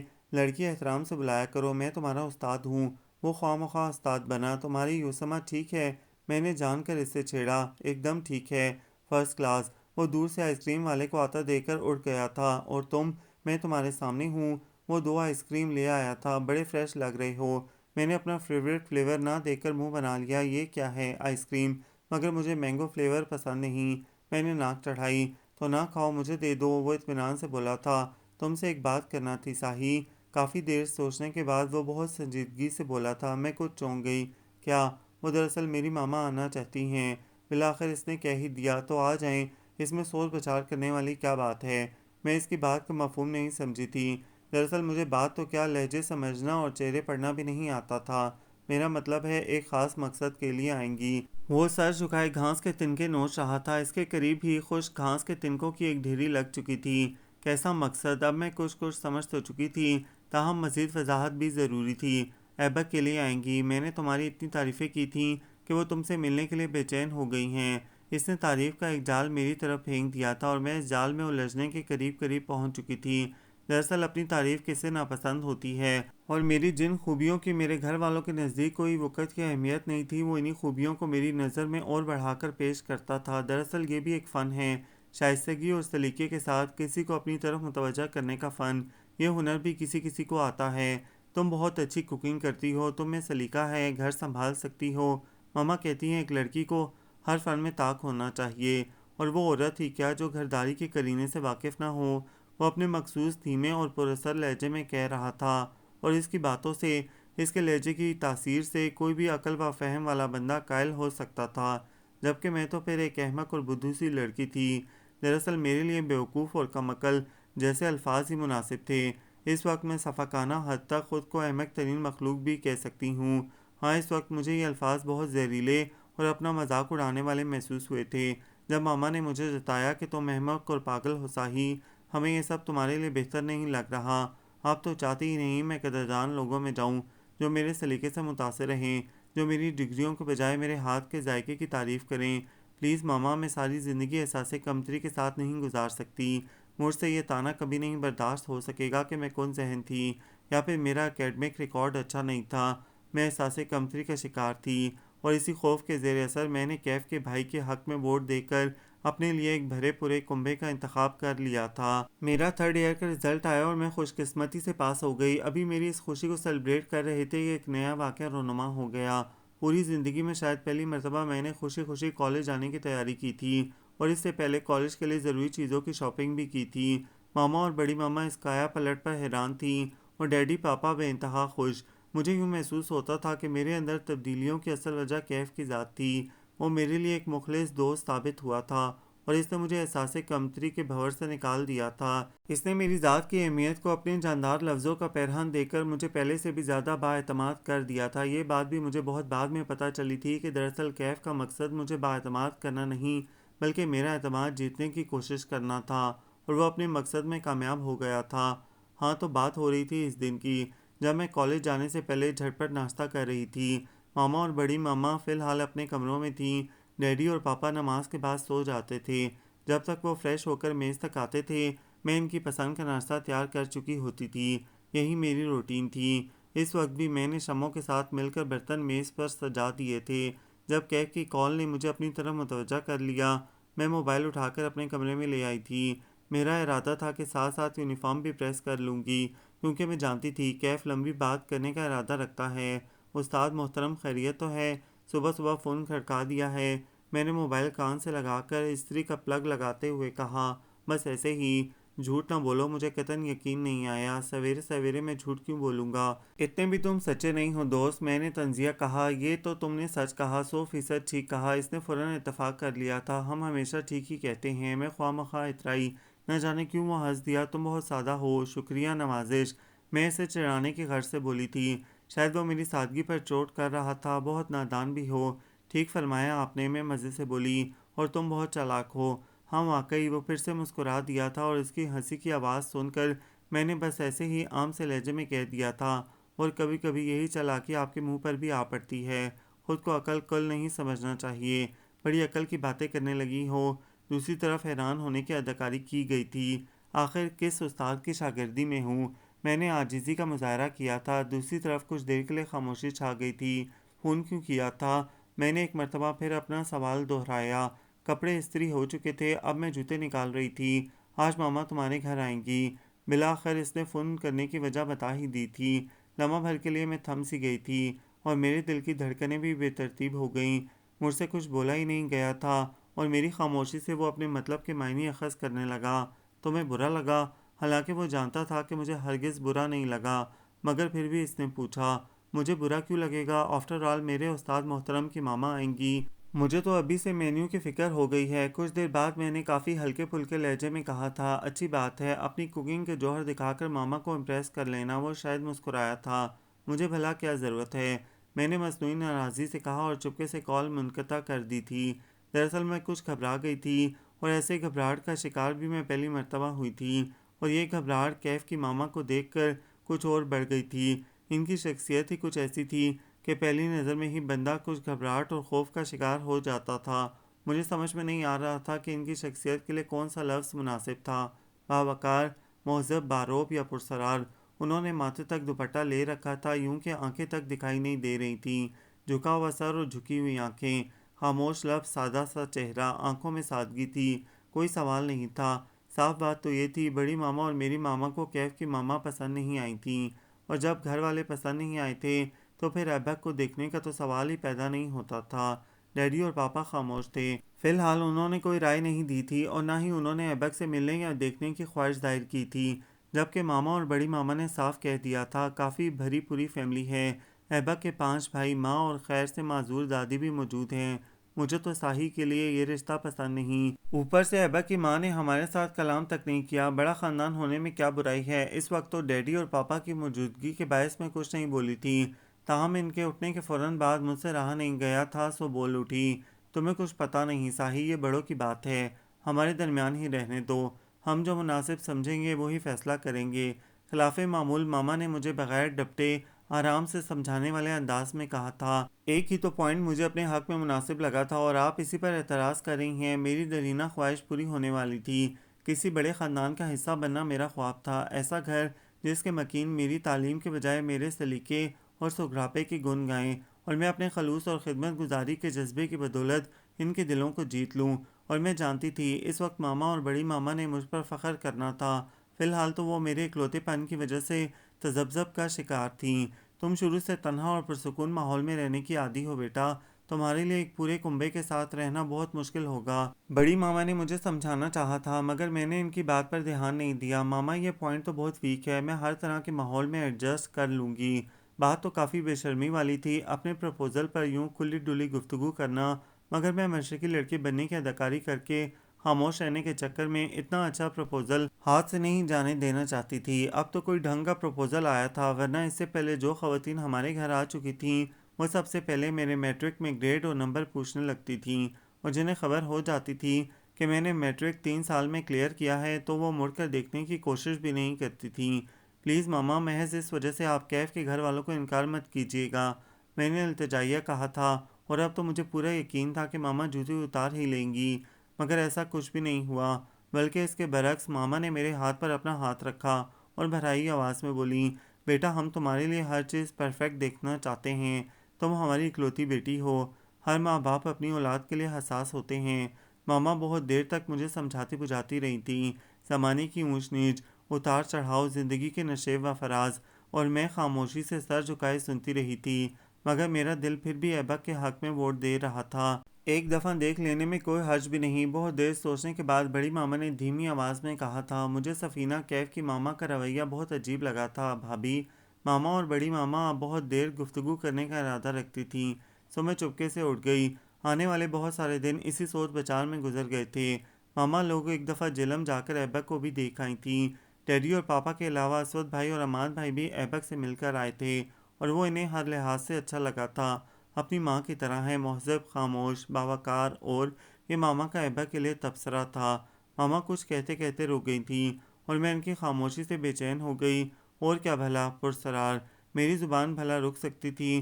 ماما نے مجھے ہمیشہ کی طرح گھوری سے نوازا تھا، نہیں، بہت سنجیدہ مزاج۔ ماما مجھے نہیں بلکہ غانی کو بتا رہی تھی، جو خرابی طبیعت کی وجہ سے جہلم نہیں جا سکی تھی اور اب چسکے لینے کے لیے صبح صبح اسود بھائی کے ساتھ نازل ہو گئی تھی۔ اسود بھائی اسے ڈراپ کر کے اپنے آفس چلے گئے تھے۔ ایبک کا بزنس اچھا چل رہا ہے ماشاءاللہ سے، اس نے چند سال میں ہی بہت ترقی کی ہے۔ بڑی ماما ایبک سے کچھ زیادہ ہی متاثر ہو گئی تھیں۔ شکل و صورت کیسی ہے؟ گورا ہے، کالا ہے، سانولا ہے، کیسا ہے؟ غانی نے مچل کر پوچھا تھا۔ اب کے ماما نے غانی کو گھورا، بہت خوش شکل ہے، صاحی کے ساتھ جچے گا، جواب بڑی ماما کی طرف سے آیا تھا، اور اس جواب نے مجھے بھی مطمئن کر دیا تھا۔ ایبک سے چھوٹے 4 اور بھائی تھے، سب سے بڑا ایبک تھا اور اس کے بعد کیف، اون، فائز اور اشر تھے، اور یہ بات سن کر ہم حیران رہ گئے تھے کہ اون اور فائز دونوں شادی شدہ تھے۔ ماما نے اس بات پر بھی خاصا اعتراض کیا تھا کہ بڑوں کو چھوڑ کر چھوٹے دونوں کی شادی کیوں کی ہے۔ ویسے میری ماما کو اعتراض تو اور بھی بے شمار تھے، مگر مسئلہ یہ تھا کہ ماما کو اپنی قدرے فربئی مائل نالائق سی بیٹی کے لیے ایبک جیسا سمارٹ، خوبرو اور لائق فائق لڑکا پسند آ گیا تھا، سو بھرا پورا کنبہ بھی ماما نے نظر انداز کر دیا تھا، اور سفینہ آنٹی کا رویہ بھی۔ بڑوں کے درمیان تمام معاملات طے پا گئے تھے، اب مجھے بی اے کی بجائے بیاہ ہی کرنا تھا، مگر نہ جانے کیوں سب کچھ حسب منشا ہونے کے باوجود اندر کہیں عجیب سی بے قراری چٹکیاں بھرنے لگی تھیں، اور میں کافی دن تک تو یہی سمجھتی رہی تھی کہ شاید ماما اور پاپا سے دوری کا احساس دل میں چبھن دے رہا ہے، دل کو اداسی کی دبیش چادر میں لپیٹ رہا ہے، مگر یہ احساس پاپا کے گھر سے لے کر ایبک کے گھر تک میرے ساتھ رہا تھا، مگر اس سے بھی پہلے کچھ اضطراب تو میرے اندر خود بخود بھرنے لگا تھا۔ ایک دن کیف چلا آیا تھا، وہ چاہتا تھا کہ میں اس کے ساتھ جا کر اپنی شادی کی شاپنگ کر لوں، اس میں کوئی اعتراض والی بات بھی نہیں تھی، سو ماما نے مجھے اجازت دے دی تھی۔ تقریباً 3 دن تک شاپنگ کا سلسلہ چلتا رہا تھا، اگرچہ شاپنگ بھی میں نے نہ ہونے کے برابر کی تھی۔ ایک تو مروت میں کافی ہلکے پھلکے اور کم قیمت کے کپڑے لیے تھے، دوسرے مجھے ویسے بھی بھاری لباس سے الجھن ہوتی تھی، اور جب لہنگے کی باری آئی تو کیف نے مجھ سے پوچھا لہنگا کیسا ہونا چاہیے۔ لہنگا نہیں تو پھر میں کچھ اور لوں گی۔ میں نے بھاری بھرکم لہنگے دیکھ کر ایک ہلکا سا نفیس کام والا شلوار قمیض پسند کر لیا تھا۔ شاکنگ پنک لے لو، ایبک کو یہ کلر پسند ہے۔ کیف نے مجھے سرخ رنگ کا انتخاب کرتے دیکھ کر فوراً کہا تھا، حالانکہ سرخ رنگ کو میں اپنا لکی کلر سمجھتی تھی۔ یہ رنگ میرا پسندیدہ تھا، مگر اس کے باوجود میں نے ایبک کی پسند کو اولویت دی تھی۔ شاپنگ کے دوران یوسما ہمارے ساتھ رہی تھی۔ یوسما کیف کی کزن اور منگیتر تھی، اور جس طرح کیف اس پر دل کھول کر خرچ کر رہا تھا، مجھے اندازہ ہو رہا تھا کہ کیف یوسما سے بے انتہا محبت کرتا ہے۔ کیف کی یوسما کے لیے محبت اس کے ہر انداز سے ظاہر ہو رہی تھی، اور میں وثوق سے کہہ سکتی تھی کہ اتنی خریداری میں نے نہیں کی تھی جس قدر یوسما نے کی تھی۔ مہنگے ترین کپڑے اور سونے کے زیورات، اس کے علاوہ بھی نہ جانے کیا کچھ میرا سامان کیف نے میرے حوالے کر دیا تھا، اور یوسما پوری گاڑی اپنی چیزوں سے بھر کر جہلم چلی گئی۔ حالانکہ جب میں برائڈل ڈریس خرید رہی تھی تب کیف برابر مجھے جتا رہا تھا، ہاتھ تھولا رکھنا فرینڈ، تمہارے انہوں نے میری جیب میں کچھ خاص رقم بھر کر نہیں بھیجا۔ اپنے بھائی سے کہنا وہ شادی کر رہا ہے یا پھر برتھ ڈے سیلیبریٹ کر رہا ہے، میں نے بھنا کر کہا تھا۔ اگرچہ مجھے خود ان باتوں کا خاصا خیال تھا، مگر کیف کا بار بار جتانا مجھے بہت برا لگ رہا تھا۔ پھر ایک دن کیف نے اچانک فون کر کے مجھے حیران کر دیا۔ ایبک سے بات کرو گی؟ وہ مجھ سے پوچھ رہا تھا۔ میں مگر کیوں؟ میں گھبرا اٹھی۔ شادی میں چند دن تو رہ گئے تھے، اور آج سے پہلے ادھر سے کوئی ایسا معاملہ سامنے نہیں آیا تھا، اور پھر ماما سے پوچھے بغیر میں بھلا کیسے بات کر سکتی تھی؟ بس ایسے ہی، تم نہیں کرنا چاہتی تو کوئی بات نہیں۔ کیف نے مزید کچھ سننے سے پہلے فون رکھ بھی دیا تھا۔ سچ تو یہ تھا کہ کیف کو بھی میں سمجھ نہیں پائی تھی۔ عجیب سا بندہ تھا، گھڑی میں تولا گھڑی میں ماشا۔ انہی الجھی سوچوں سمیت شادی کا دن بھی آ گیا تھا۔ اس دن عام لڑکیوں کی طرح مجھ پر بھی گھبراہٹ سوار تھی، اور آنسو بھی وقتاً فوقتاً بغیر کسی وجہ کے گرتے جا رہے تھے۔ ماما اور بڑی ماما میرے سامنے خود کو بشاش رکھنے کی کوشش کر رہی تھیں، مگر یہ کوشش کبھی کبھی ناکام ہو جاتی تھی۔ پورا گھر مہمانوں سے بھرا ہوا تھا۔ گھر کے لان میں شامیانے لگے تھے۔ رات کو مہندی کی تقریب کا انتظام ہوٹل میں تھا۔ البتہ بڑی ماما کی خواہش تھی کہ رخصتی کسی ہوٹل سے نہیں بلکہ گھر سے ہونا چاہیے۔ نکاح سے کچھ دیر پہلے میں نے عجیب سی دبی دبی سرگوشیاں سنی تھیں، اور کچھ دیر بعد کھل کر بات سامنے آ گئی۔ کیف نے ماما سے بڑے واضح لفظوں میں کہا تھا، آنٹی جی، آپ نکاح نامے میں حق مہر کے طور پر ایبک سے کچھ بھی لکھوا لیں، صاحی کے تحفظ کے طور پر بیٹا اس کی کیا ضرورت ہے؟ جو کچھ شرعی طور پر ہوگا ہمیں منظور ہے، ماما نے سلیقے سے کہا تھا۔ اگرچہ بات تو درست تھی، مگر میرے والدین اس چیز کو کافی غیر مناسب سمجھتے تھے۔ نہیں آنٹی، ضرورت ہے، یہ صاحی کا حق ہے، وہ اپنی بات پر زور دے کر بولا تھا۔ میں ایبک سے بات کرتا ہوں، وہ اپنا گھر 4 فرنچائز میں سے 2 فرنچائز اور کارخانہ صاحی کے نام لکھ دے، یہ صاحی کا حق مہر ہوگا۔ مگر یہ تو بہت زیادہ ہے، ماما گھبرا کر بولیں۔ اتنا بھی زیادہ نہیں، میں نے کہا نا، یہ صاحیہ کا حق ہے۔ اس کا انداز دو ٹوک قسم کا تھا۔ ماما چپ سی ہو گئی تھیں۔ اگرچہ مجھے بھی یہ حق مہر بہت زیادہ لگ رہا تھا، مگر میں بولنے کی پوزیشن میں نہیں تھی، ورنہ ضرور بول اٹھتی۔ ایبا کیا سمجھے گا، ہم کس قدر لالچی ہیں؟ مجھے یہی سوچ مارے ڈال رہی تھی۔ میں ماما کو منع کرنا چاہتی تھی، مگر پاپا اور ڈیڈی کے ساتھ مولوی صاحب کو دیکھ کر خاموش ہو گئی تھی۔ اگرچہ سننے میں آیا تھا کہ ایبک نے کیف کے اس مطالبے پر کافی ناگواریت کا اظہار کیا تھا، وہ مان نہیں رہا تھا، مگر نہ جانے کیسے کیف نے اسے منا کر ہی دم لیا۔ کیف کے خلوص اور ہمدردانہ فطرت کی میں کچھ اور قائل ہو گئی تھی۔ سفینہ بیگم یعنی کیف کی ماما اس وقت بھی کچھ نہیں بولی تھیں۔ جب حق مہر کے متعلق دبی دبی سرگوشیاں ہونے لگی تھیں تب بھی وہ خاموش اور سر جھکائے بیٹھی رہی تھیں۔ نہ ان سے کسی نے پوچھا تھا، نہ مشورہ لیا، اور نہ ہی بڑھ چڑھ کر انہوں نے بولنے کی کوشش کی تھی۔ ایک چپ تھی ان کی، جو گھر آنے کے بعد بھی نہیں ٹوٹی تھی۔ بس انہوں نے میرے سر پر ہاتھ رکھ کر خاموش لبوں سے ایک دعا دی تھی، اور میرے لیے ان کی یہ دعا پوری زندگی کا حاصل تھی۔ سدا سکھی اور آباد رہو۔ ایبک کے ساتھ نئی زندگی کی شروعات نے میرے سارے خدشات دور کر دیے تھے۔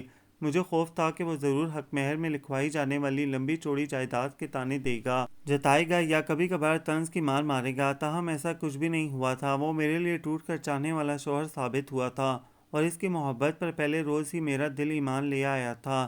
سب سے پرمسرت بات یہ تھی کہ اس نے میرے تعلیمی ریکارڈز کا ریکارڈ ہرگز نہیں لگایا تھا، بلکہ اس معاملے میں بھی اس نے کوئی سوال جواب نہیں کیا تھا۔ عموماً وہ زیادہ تر خاموش رہتا تھا۔ اپنے بھائیوں کے ساتھ بھی اس کی گپ شپ نہ ہونے کے برابر تھی، مگر اس کے باوجود وہ اپنی ماں اور بھائیوں سے بے حد محبت کرتا تھا، اور مجھ سے بھی اس نے صرف اتنا ہی کہا تھا، ساحیہ مجھے امید ہے تم میرے گھر میں ایک اچھا اضافہ ثابت ہوگی۔ پلیز میری ماں اور بھائیوں کی عزت کرنا، ان کا خیال رکھنا۔ اس گھر میں سب سے مظلوم ہستی میری دادی ہیں۔ میں تم پر کوئی بوجھ نہیں ڈال رہا، بس دن میں کبھی کبھار ان کی خبرگیری کر لیا کرنا۔ اور دوسرے نمبر پر میری ماں ہیں، ان کی ذات بھی قابل توجہ ہے، تھوڑا سا وقت انہیں بھی دے دیا کرنا۔ اور بس، میرا تم سے کوئی مطالبہ نہیں، میں ہمیشہ تم سے مخلص رہوں گا اور تم سے محبت کرتا رہوں گا۔ بس ایک وعدہ کرو، کبھی بھی اپنے دل کو کسی اور کے خیال سے آلودہ نہیں کرو گی۔ میں سب کچھ برداشت کرنے کا حوصلہ رکھتا ہوں، مگر بے وفائی ہرگز نہیں۔ تمہیں کیف نے میرے لیے پسند کیا ہے اور مجھے امید ہے کہ تم ہم سب کے حق میں بہتر ثابت ہوگی۔ ہم بھائیوں میں بہت پیار ہے، ہمارے اس پیار کو ہمیشہ قائم رکھنے کی کوشش کرنا۔ میں نے اس بات میں سر ہلا کر اسے سرشار کر دیا تھا۔ میرے لیے ایبک کی ہر بات حکم کا درجہ رکھتی تھی۔ جس طرح ایبک نے مجھے اپنے دل میں جگہ دی تھی، اسی طرح وہ بھی میرے دل کے ہر گوشے میں سما گیا تھا۔ وہ ایسا ہی تو تھا، ہمیشہ چاہے جانے کے لائق، بہت اچھا، بہت نیک، ہر دل عزیز۔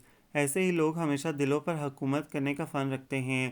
رخسانہ آنٹی اسی لیے تو ایبک کو اپنا داماد بنانا چاہتی تھیں۔ جب ادھر سے دل برداشتہ ہو گئیں تو پھر بیٹی اور شوہر کے پاس چلی گئیں۔ ایبک اور کیف کے علاوہ اعلیٰ تعلیم کسی اور نے حاصل نہیں کی تھی۔ اون اور فائز دونوں نے انٹر کے بعد شادی کر لی تھی، اور دونوں ہی ایبک کے کاروبار سے منسلک ہو گئے تھے۔ دونوں کو مناسب جاب ایبک نے ہی مہیا کی تھی تاکہ وہ اپنی فیملی کا بوجھ خود اٹھا سکیں۔ اشر ہاسٹل میں مقیم تھا، کم ہی گھر آتا تھا۔ البتہ اون اور فائز کی بیویاں نیما اور سمی گھر میں ہی ہوتی تھیں، اور گل سے بھی بڑھ کر سست اور کاہل تھیں۔ پورا گھر نجمہ بی کے کندھوں پر تھا۔ وہ سیاہ و سفید کی مالک تھیں، جو مرضی پکا دیتی تھیں اور جیسا مرضی پکاتیں۔ یہ سب صبر اور شکر کر کے کھا لیتے تھے کہ گھر کی خواتین نے کبھی ضرورت کے وقت بھی کچن میں نہیں جھانکا تھا۔ کیف ٹھیک ہی کہتا تھا، ان کے گھر میں سلیقے کرینے کی بہت کمی تھی۔ تاہم یہ بات سراسر غلط تھی کہ کچن کیف سنبھالتا ہے۔ شاید اس وقت مذاقاً اس نے کہہ دیا ہوگا، تاہم میں تو صرف نجمہ بی کو ہی ہر ایک پر روب جماتے اور کاموں کا رونا روتے دیکھ رہی تھی۔ ایبک بہت مصروف رہتا تھا، اس کا کام ہی ایسا تھا کہ وہ رات سے پہلے گھر نہیں آتا تھا۔ نجمہ بی نے بتایا کہ ایبک کھانا باہر سے کھا لیتا ہے، اور مجھے سالن کے نام پر ملغوبے دیکھ کر ان کی بات پر یقین آ گیا تھا۔ ایسے ملغوبے سے باہر کا کھانا ہی بہتر تھا، مگر گھر کے مرد بیچارے بھلا کیا کرتے۔ ماما کا زیادہ وقت اپنے کمرے میں گزرتا تھا، وہ پورا دن عبادت میں مشغول رہتی تھیں، گویا انہوں نے دنیا کو خیر بات کہہ دیا تھا۔ ایک عرصے سے ان کی یہی روٹین تھی، تینوں وقت کا کھانا انہیں کمرے میں پہنچا دیا جاتا تھا۔ اسی طرح ہڈیوں کا ڈھانچہ تھی۔ آثار قدیمہ جیسی دادی بھی پلنگ پر چت لیٹے بس چھت کو گھورتی رہتی تھیں، اور جب اس کام سے تھک ہار جاتیں تو پھر گہری نیند میں گم ہو جاتیں۔ نجمہ بھی جیسے تیسے بدمزہ سی یخنی انہیں پلا جاتی تھیں۔ نیما اور سمی نے کبھی ساس اور دادی ساس کے کمرے میں جھانکنے کی بھی کوشش نہیں کی تھی۔ وہ سارا دن اے سی لگائے اپنے اپنے کمروں میں بند ٹی وی دیکھنے میں مصروف رہتی تھیں۔ دونوں کے پاس ایک ایک بچہ تھا اور ان کی اپنی بے شمار مصروفیات تھیں، تو وہ گھر پر بھلا کیوں توجہ دیتی۔ سونے، کھانے اور آرام کرنے کے علاوہ ان کا تیسرا محبوب ترین مشغلہ پارلر کے چکر لگانا تھا۔ صحت اور حسن کو نکھارنے کے علاوہ کوئی اور کام ان کے پاس نہیں تھا۔ اس گھر کی خواتین کی روٹین دیکھ کر تو مجھے غش آنے لگے تھے۔ نیما اور سمی گھر کی طرف توجہ کیوں دیتی؟ میں پورا ہفتہ ماما کے گھر رہنے کے بعد واپس آئی تھی۔ یہاں آتے ہی اسی گندگی غلاظت نے استقبال کیا تھا۔ رانی اگرچہ صفائی کر کے گئی تھی، مگر پھر بھی جگہ جگہ فروٹ کے چھلکے اور ٹافیوں کے ریپرز پڑے تھے، حتیٰ کہ صوفوں کے اوپر بسکٹس کا چورا بھی شان سے بکھرا ہوا تھا۔ اگر لاؤنج میں بیٹھ کر پیٹ پوجا کی گئی تھی تو پھر جھوٹے برتن اور چھلکے سمیٹنے میں کتنا ٹائم لگ جانا تھا۔ رات کو ایبک اپنے مخصوص ٹائم یعنی 11:30 بجے گھر آیا تو میں نے کافی ناگواری سے اپنے بھرے دل کو خالی کرنا چاہا تھا۔ وہ اس کو اپنا گھر نہیں سمجھتی، سو اس لیے وہ فریش ہو کر بیڈ پر نیند دراز ہو گیا تھا۔ ایبک کو اور مجھے بھی ٹی وی سے دلچسپی نہیں تھی، سو ہمارے کمرے کا ٹی وی خاموش رہتا تھا۔ یہ کیا بات ہوئی؟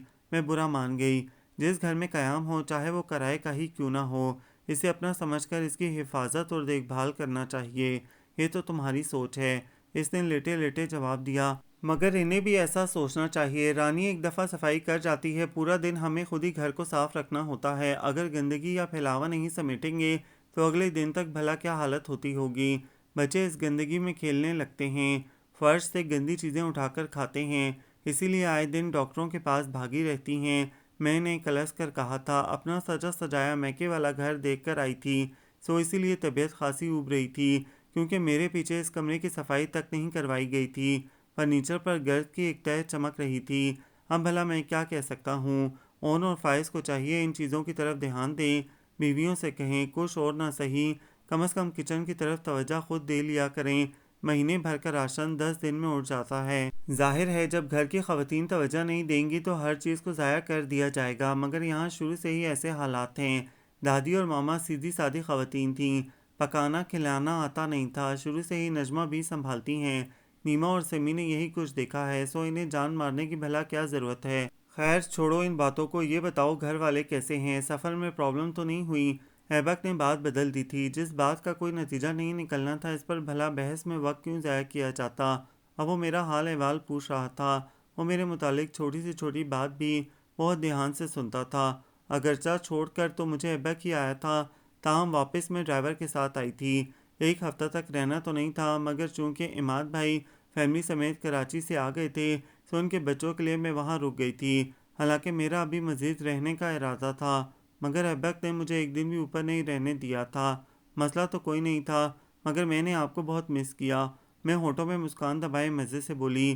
اگرچہ میں نے سچائی کو ظاہر کیا تھا، مگر ایبک میرے اس سچ کو ماننے کے لیے تیار نہیں تھا۔ سراسر جھوٹ، اگر مس کرنا ہی تھا تو میرے ساتھ ہی واپس آ جاتی۔ پورے 2 ماہ بعد گئی ہوں جناب، صرف ایک ہفتے کے لیے، اور میرے لیے یہ ہفتہ پورے 2 ماہ کے برابر تھا۔ دن گزرتا تھا نہ رات۔ وہ میری طرف دیکھ کر دلکشی سے مسکرا دیا۔ سراسر جھوٹ، اگر ایسی بات تھی تو آ جاتے نا، میں لاڈ سے بولی۔ بس جی کیا کریں، مجبوری تھی۔ ایبک نے ٹھنڈی آنکھ بھری۔ کیسی مجبوری؟ میں نے آنکھیں دکھائیں۔ میری جان، کاروبار سلطنت کی مجبوریاں کیا کم ہیں؟ ذرا ادھر ادھر ہو جاؤں تو لاکھوں کا نقصان ہو جاتا ہے۔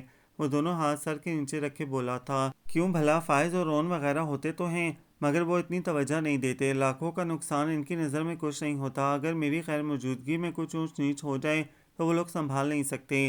ابھی نہ سمجھ ہیں، آہستہ آہستہ سب سمجھ جائیں گے۔ وہ حد درجہ سنجیدہ تھا اور خاموش ہی رہتا تھا۔ کم بولتا تھا مگر بہت اچھا بولتا۔ زیادہ تر میں ہی اسے بولنے پر اکساتی تھی۔ خود سے کبھی بھی گفتگو کا آغاز نہیں کرتا تھا۔ ہاں، محبت لوٹانے کے معاملے میں وہ کنجوس ہرگز نہیں تھا، اور اظہار کے معاملے میں تو بالکل نہیں۔ اپنے مخصوص لہجے میں دھیما دھیما بولتا، وہ سیدھا دل میں اتر جاتا تھا۔ کیا سوچ رہی ہو؟ وہ میرے بازو پر ہاتھ رکھے بڑی نرم گرم جذبے لوٹاتی نظروں سے دیکھ رہا تھا۔ آپ کے علاوہ کچھ اور سوچ سکتی ہوں؟ میں اس کی محبت لوٹاتی نظر سے نظر چرا گئی تھی۔ ہمیشہ ایسا ہی ہونا چاہیے۔ اس کا گمبھیر لہجہ یوں ہی دل دھڑکا دیتا تھا۔ بھلا کیسے؟ میں نے بوجھل پلکوں کو بمشکل اٹھا کر پوچھا۔ تمہاری سوچوں میں، خیالوں میں، باتوں میں صرف میں ہوں، میرے علاوہ کوئی اور نہیں۔ وہ دھیمی آواز میں بولا تھا۔ میرا دل پکا ایماندار ہے، بے ایمانی نہیں کرتا، اور میں اسے بے ایمانی کرنے بھی نہیں دوں گا۔ وہ میرے کان کے قریب گنگنایا تھا۔ ایبک کی قربت کا خمار اس کی آنکھوں سے ہوتا ہوا میرے دل میں اتر آیا تھا، اور میں اپنے دل کی بے ترتیب دھڑکنوں کی آواز اپنے کانوں سے سن رہی تھی۔ دن کچھ اور آگے سرکے تو گھر کے حالات کو دیکھتے ہوئے میں نے کچن ہی نہیں بلکہ پورے گھر کا انتظام سنبھال لیا تھا، اور میرے اس عمل سے کسی اور کو تو نہیں، البتہ نجمہ بی کو خاصا دھچکا پہنچا تھا۔ انہوں نے دبے دبے لفظوں میں مجھے سمجھانا بھی چاہا تھا۔ ان کی ہر ممکن کوشش تھی کہ میں امور خانہ داری سے دور ہی رہوں، مگر میں نے ان کی کسی کوشش کو کامیاب نہیں ہونے دیا تھا۔ میرے کچن سنبھالتے ہی ہر چیز میں ترتیب اور نفاست نظر آنے لگی تھی، اور خوش رنگ کھانے دیکھ کر تو کیف کے علاوہ اون اور فائز بھی تعریف کیے بنا نہیں رہ سکے تھے۔ اس گھر کے افراد کا ایک مسئلہ تو یہ تھا کہ سب لوگ ایک جگہ بیٹھ کر کھانا نہیں کھاتے تھے۔ رات کو مرد حضرات گھر میں ہوتے تھے، مگر پھر بھی کھانا اپنے اپنے کمروں میں ہی کھایا جاتا تھا۔ اس کے باوجود تقریباً سبھی ہر روز نت نئی ڈشز کو دیکھ کر نہ صرف چونکے تھے، بلکہ فرداً فرداً سبھی نے میرے ہاتھ کے ذائقے کو سراہا بھی تھا۔ ان میں نیما اور سمی بھی شامل تھیں۔ سائی بھابھی، آپ تو بڑا اچھا کھانا بنا لیتی ہیں، کیا باقاعدہ کورس کیا ہے؟ سمی تو کچھ زیادہ ہی متاثر نظر آ رہی تھی۔ نہیں، میں نے اپنی بڑی ماما سے سیکھا ہے، میں بھلا جھوٹ کیوں بولتی؟ آپ میں بہت سلیقہ ہے بھابھی۔ اب کے نیما نے کہا۔ ایک بات تو اچھی تھی کہ یہ دونوں میری تعریف سے نہ جلتی تھیں اور نہ ہی سراہنے میں بخل سے کام لیتی تھیں، اور پھر میں کون سا کسی سے تعریفی سرٹیفکیٹ حاصل کرنے کے لیے کام کرتی تھی؟ یہ میرا گھر تھا، اور ایبک کے حوالے سے اس گھر کا ہر کام میرے لیے اہم تھا، اور ہر فرد اہم ترین۔ کچن کی حالت بہتر کرنے کے بعد میں نے دادی کا کمرہ دیکھا تھا۔ وہ اس گھر کی بزرگ ہستی تھیں، مگر ان کی اہمیت اور حالت کسی ٹوٹے پھوٹے ناکارہ سامان سے بڑھ کر نہیں تھی۔ سب سے پہلے میں نے ان کے لیے آئرن راڈ کا سنگل بیڈ منگوایا، جس کا گدا انتہائی نرم اور آرام دہ تھا۔ اس پرانے قدیم پلنگ کو اٹھا کر اسٹور روم میں رکھوا دیا تھا۔ دادی کے کمرے کے صدیوں پرانے پردے میل کچیل اور دھول مٹی کے باعث اپنی اصل رنگت کھو چکے تھے۔ انہیں اتروا کر کوڑے دان میں پھینکوایا اور نئے پردے دیے تھے۔ چھتیں، دروازے اور کھڑکیاں جھاڑیں، فرش کو سرف ڈال کر رگڑ رگڑ کے رانی سے دھلوایا۔ کمرے میں اتنے سالوں سے رچی بو کا دھیرے دھیرے ہی صحیح خاتمہ ضرور ہو گیا تھا۔ دادی کے سارے کپڑے استری کروا کر الماری میں ترتیب سے رکھے تھے۔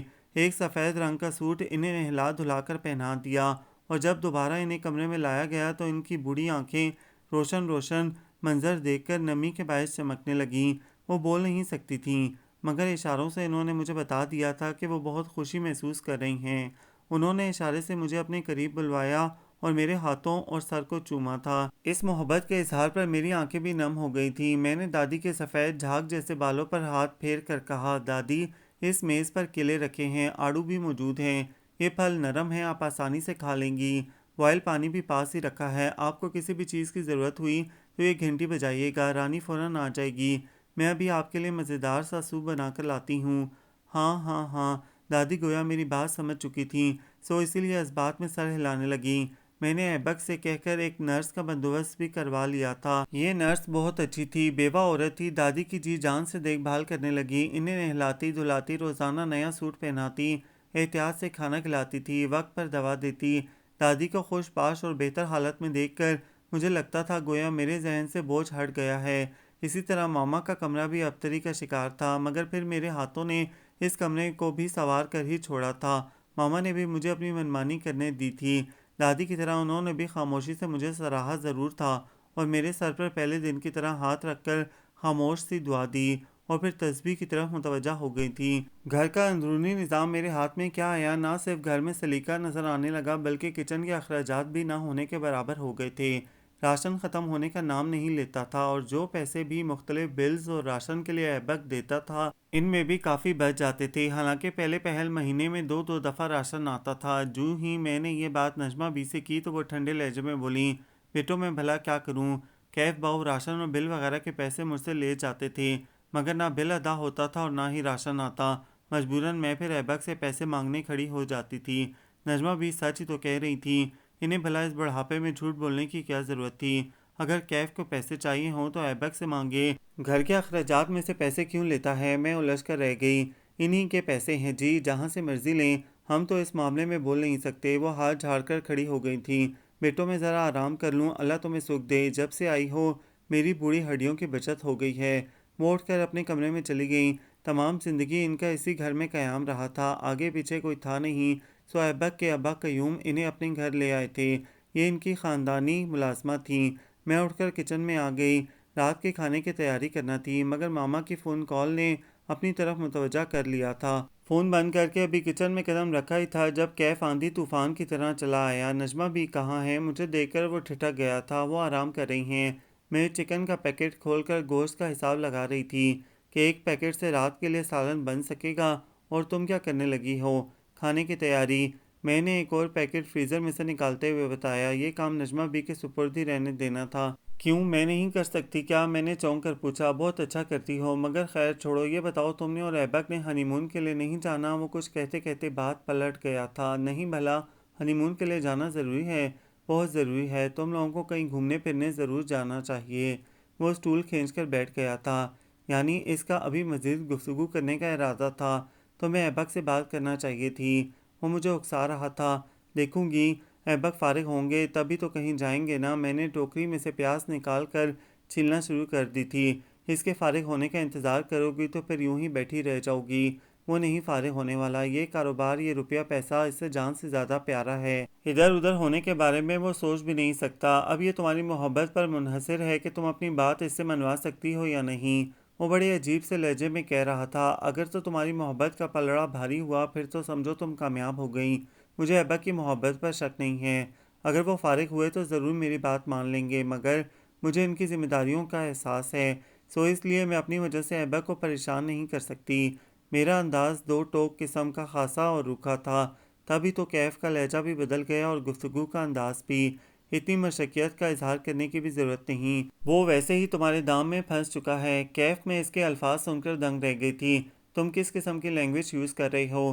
میں نے کچھ غلط کہا؟ وہ فوراً معصوم بن گیا تھا۔ میرے بھائی کو محبت کے دام میں الجھا تو لیا ہے، ویسے میں چاہتا بھی یہی تھا۔ کیف ذرا سوچ سمجھ کر بات کرو، میں اس وقت تمہاری بڑی بھابھی ہوں، میرا اور تمہارا رشتہ بدل چکا ہے۔ میں نے بمشکل اپنا غصہ ضبط کیا تھا۔ ہماری دوستی کا رشتہ تو ابھی تک قائم دائم ہے، دوست ہونے کے ناطے تم میرا ساتھ دو گی نا؟ وہ اتنے کھدرے لہجے میں بولا تھا کہ میرا دل کام کر رہ گیا۔ کون سی دوستی؟ وہی جو میرے تمہارے درمیان تھی۔ وہ چبا چبا کر بولا، تم آخر چاہتے کیا ہو؟ میں اس کے بدلتے انداز دیکھ کر ٹھٹک گئی تھی۔ وہ مذاق کے رنگ میں بات نہیں کر رہا تھا، اس کا لہجہ گہرا طنزیہ کاٹدار قسم کا تھا۔ میری ریڑھ کی ہڈی سنسنا اٹھی۔ اب کیا ہے نا دانش مندانہ سوال، میں بھلا کیا چاہتا ہوں؟ وہ دھیرے سے مسکرایا تھا اور پھر بولنے لگا، اور میرا رنگ لمحہ بلمحہ فک ہوتا جا رہا تھا۔ نیما اور سمی بھی ان دنوں اپنے حجرے سے باہر نکل آئی تھیں، اور حیرت انگیز بات یہ تھی کہ دونوں نے گھریلو امور میں دلچسپی لینا شروع کر دی تھی۔ اگر میں کپڑے دھونے کے لیے مشین لگاتی تو سمی یا نیما فوراً ساتھ دینے کے لیے آ جاتی تھیں۔ اسی طرح اگر میں سالن پکا رہی ہوتی تو نیما برتن دھونے کھڑی ہو جاتی، آٹا گوندھ دیتی، حتیٰ کہ روٹی بھی پکا دیتی۔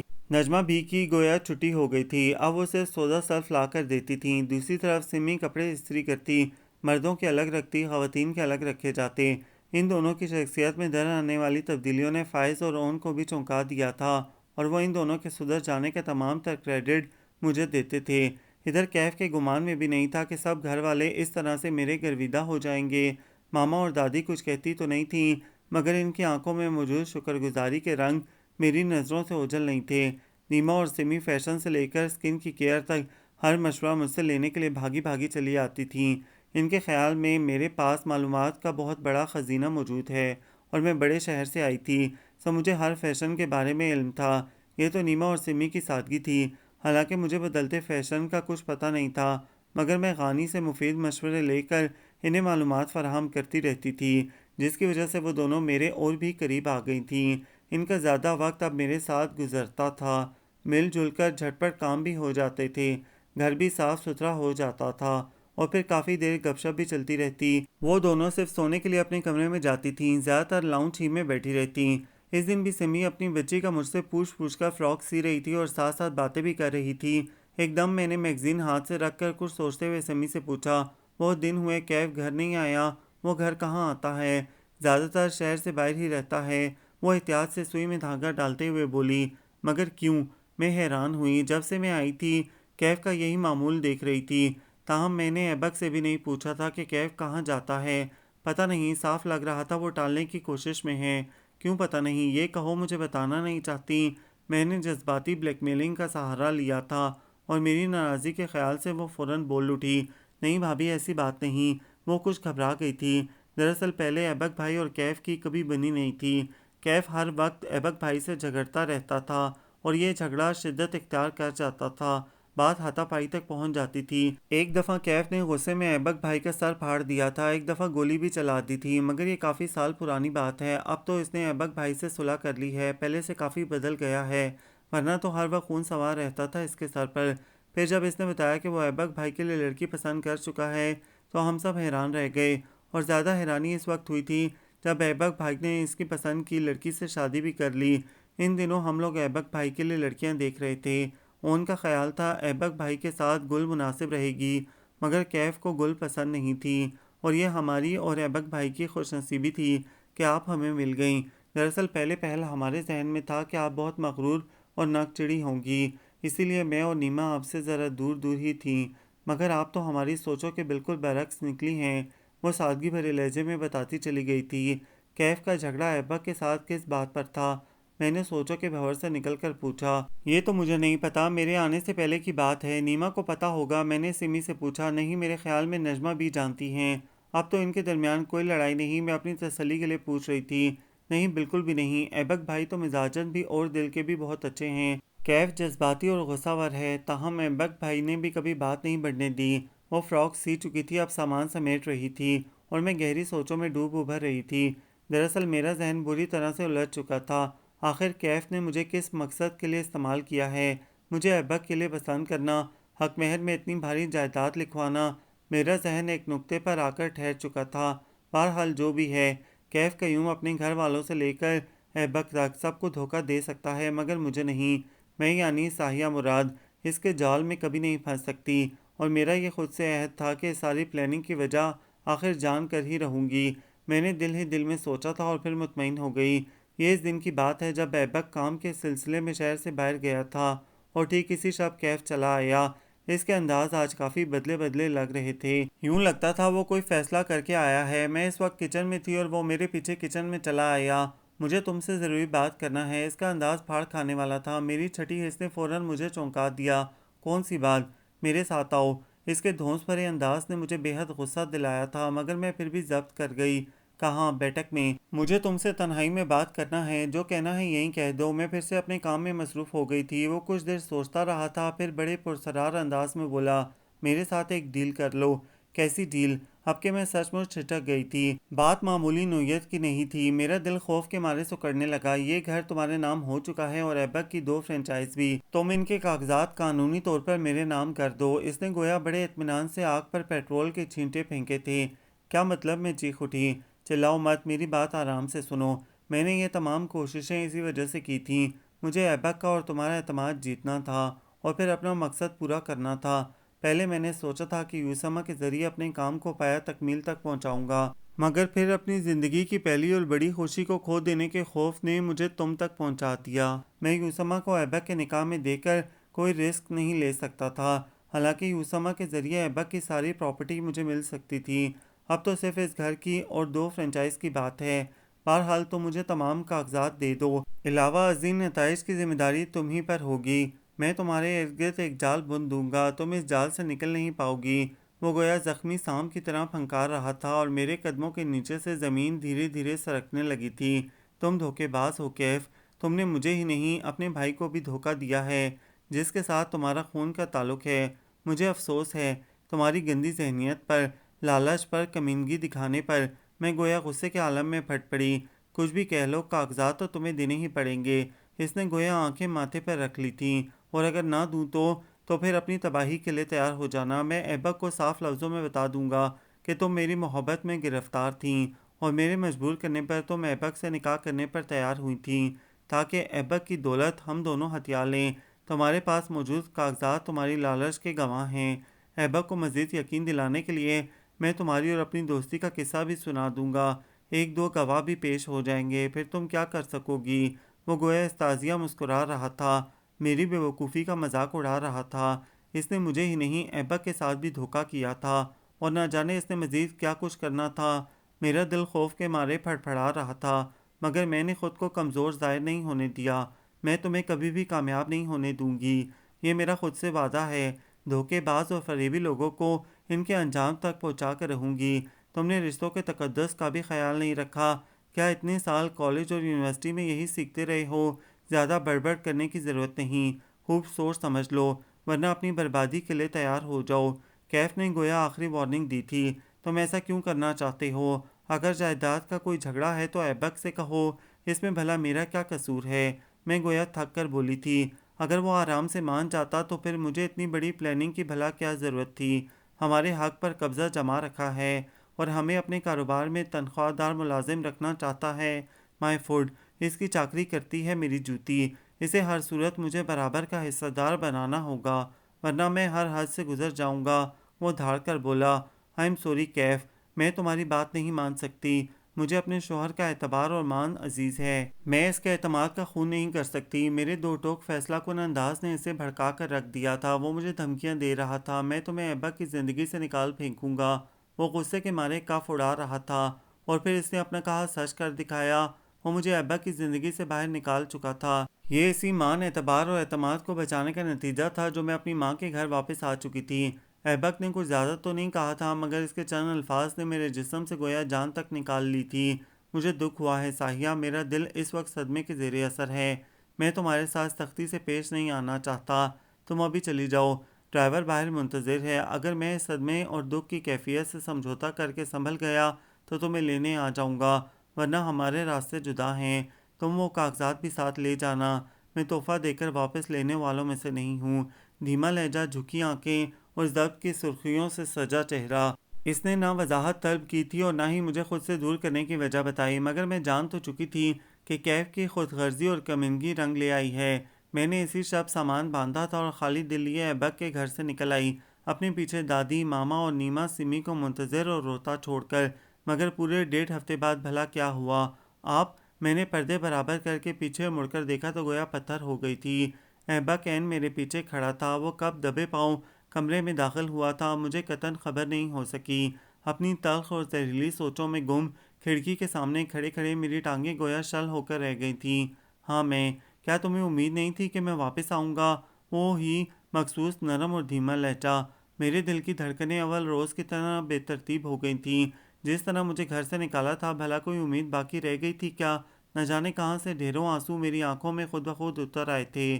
وہ وقت اور لمحے کچھ ایسے تھے، ابھی تک اپنے ان الفاظ پر پچھتا رہا ہوں، مگر میں بھی بھلا کیا کرتا۔ کیف نے کہانی کچھ اس طرح سے سنائی تھی کہ اس کے حرف حرف پر اعتبار آ گیا۔ تم سے کچھ پوچھا ہی نہیں، یہی میری سب سے بڑی نادانی تھی، جس پر ابھی تک پشیمان ہوں۔ جو کچھ وہ بتا رہا تھا، میری طرح کوئی بھی آدمی ان باتوں کے جال میں پھنس سکتا تھا۔ وہ سر جھکائے دھیمی آواز میں کہہ رہا تھا، آپ نے میرے ساتھ اچھا نہیں کیا۔ میں ابھی لفظوں کو ترتیب دے رہی تھی جب ایبک نے ہاتھ اٹھا کر مجھے روک دیا۔ پلیز ساحی، پہلے میری بات سن لو، پھر جو کچھ کہو گی میں سنتا رہوں گا، جو سزا سناؤ گی مجھے منظور ہوگی۔ وہ بہت دیر تک سوچتا رہا تھا، گویا کہہ دینے یا نہ کہنے کے درمیان الجھ رہا تھا۔ پھر جب بولا تو آواز میں ہمیشہ والا ٹھہراؤ تھا۔ بات کہاں سے شروع کروں؟ بہت پہلے سے، جب میں چودھری قیوم کے آنگن میں کھیلنے والا پہلا بچہ تھا۔ پورے 8 سال تک میں پہلا اور آخری بچہ ہی رہا تھا۔ اس دوران میرا کوئی اور بھائی اس دنیا میں نہیں آیا۔ میرے دادا کے لیے یہ بات خاص تشویشناک تھی، مگر انہوں نے مجھ پر ہی گویا صبر کر لیا تھا۔ ان کی مجھ سے محبت کوئی ڈھکی چھپی نہیں تھی، وہ مجھے اپنی زندگی کی واحد خوشی سمجھتے تھے۔ دراصل بات یہ تھی کہ میں گونگے والدین کی اولاد تھا۔ میری ماں اور باپ دونوں قوت گواہی سے محروم تھے۔ میرے ابا دادا کی اکلوتی اولاد تھے، ان کی زمینوں اور کارخانے کے اکلوتے وارث۔ ان کے ہاں میں پہلا صحت مند بچہ پیدا ہوا تھا۔ میرے دادا کے لیے میری پیدائش حفظ اقلیم کی دولت کے برابر تھی۔ انہوں نے جی بھر کے میرے ناز اٹھائے تھے، مجھے بے تحاشا محبت سے نوازا تھا۔ میں ان کی محبت کے حصار میں خود کو ہمیشہ محفوظ سمجھتا تھا، مگر یہ حصار تب ٹوٹ کر بکھر گیا جب میرے دادا اس دنیا سے چلے گئے۔ مگر جانے سے پہلے وہ اپنی ساری جائیداد میرے نام کر گئے تھے، اور ان کے چلے جانے کے بعد یکے بعد دیگرے میرے 4 اور بھائی پیدا ہوئے، اور پھر ہمارے ابا معمولی سے بخار میں چل بسے۔ تب میں کافی سنبھل چکا تھا، اور کچھ وقت کی سختیوں نے مجھے اچھی طرح سے سارے سبق پڑھا دیے تھے۔ میں نے تعلیم کے ساتھ ساتھ کاروبار سنبھال لیا تھا۔ تب کیف بہت ناسمجھ اور نادان تھا، اور میری نظر میں تو بالکل بچہ تھا۔ مجھے اپنی ماں اور بھائیوں سے بہت محبت ہے۔ اسی محبت نے مجھ سے بے تحاشا جدوجہد کروائی۔ میں نے اپنے قوت بازو پر اپنی محنت اور جدوجہد سے اپنا گھر بنایا تھا۔ 4 فرنچائز خریدیں، ایک دم سے سارا کچھ نہیں ہو گیا تھا۔ بے تحاشا محنت اور قربانیوں کے بعد میں اپنا ایک نام بنا پایا تھا۔ تب کیف پڑھنے کے لیے ہاسٹل میں مقیم تھا، اور ماما کی کسی کزن کے گھر بھی اس کا آنا جانا لگا رہتا تھا۔ انہی کی بیٹی یوسما سے وہ شادی کرنے کا ارادہ بھی رکھتا تھا۔ اس بات سے میں اچھی طرح واقف تھا، مگر ہوا کچھ یوں کہ ہماری رشتے کی اس خالہ نے، یعنی یوسما کی ماں نے، میرے خلاف کیف کے دل میں زہر بھرنا شروع کر دیا تھا۔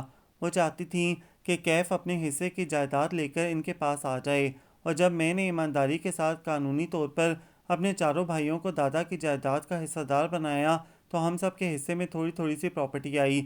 یہی بات ہماری خالہ کو بھڑکا گئی تھی۔ ان کی نظر میرے کاروبار پر تھی، اور وہ چاہتی تھیں کہ میں اپنے بزنس میں سے بھی کیف کو حصہ دوں۔ ظاہر ہے میں نے انکار کر دیا تھا۔ بعد میں کیف مجھ سے بدگمان ہو گیا، میرے ساتھ جھگڑتا رہا، بات خون خرابے تک آ گئی تھی۔ میں کیف کو حصہ دار بنا بھی لیتا اگر بیچ میں خالہ اور ان کی بیٹی نہ ہوتی۔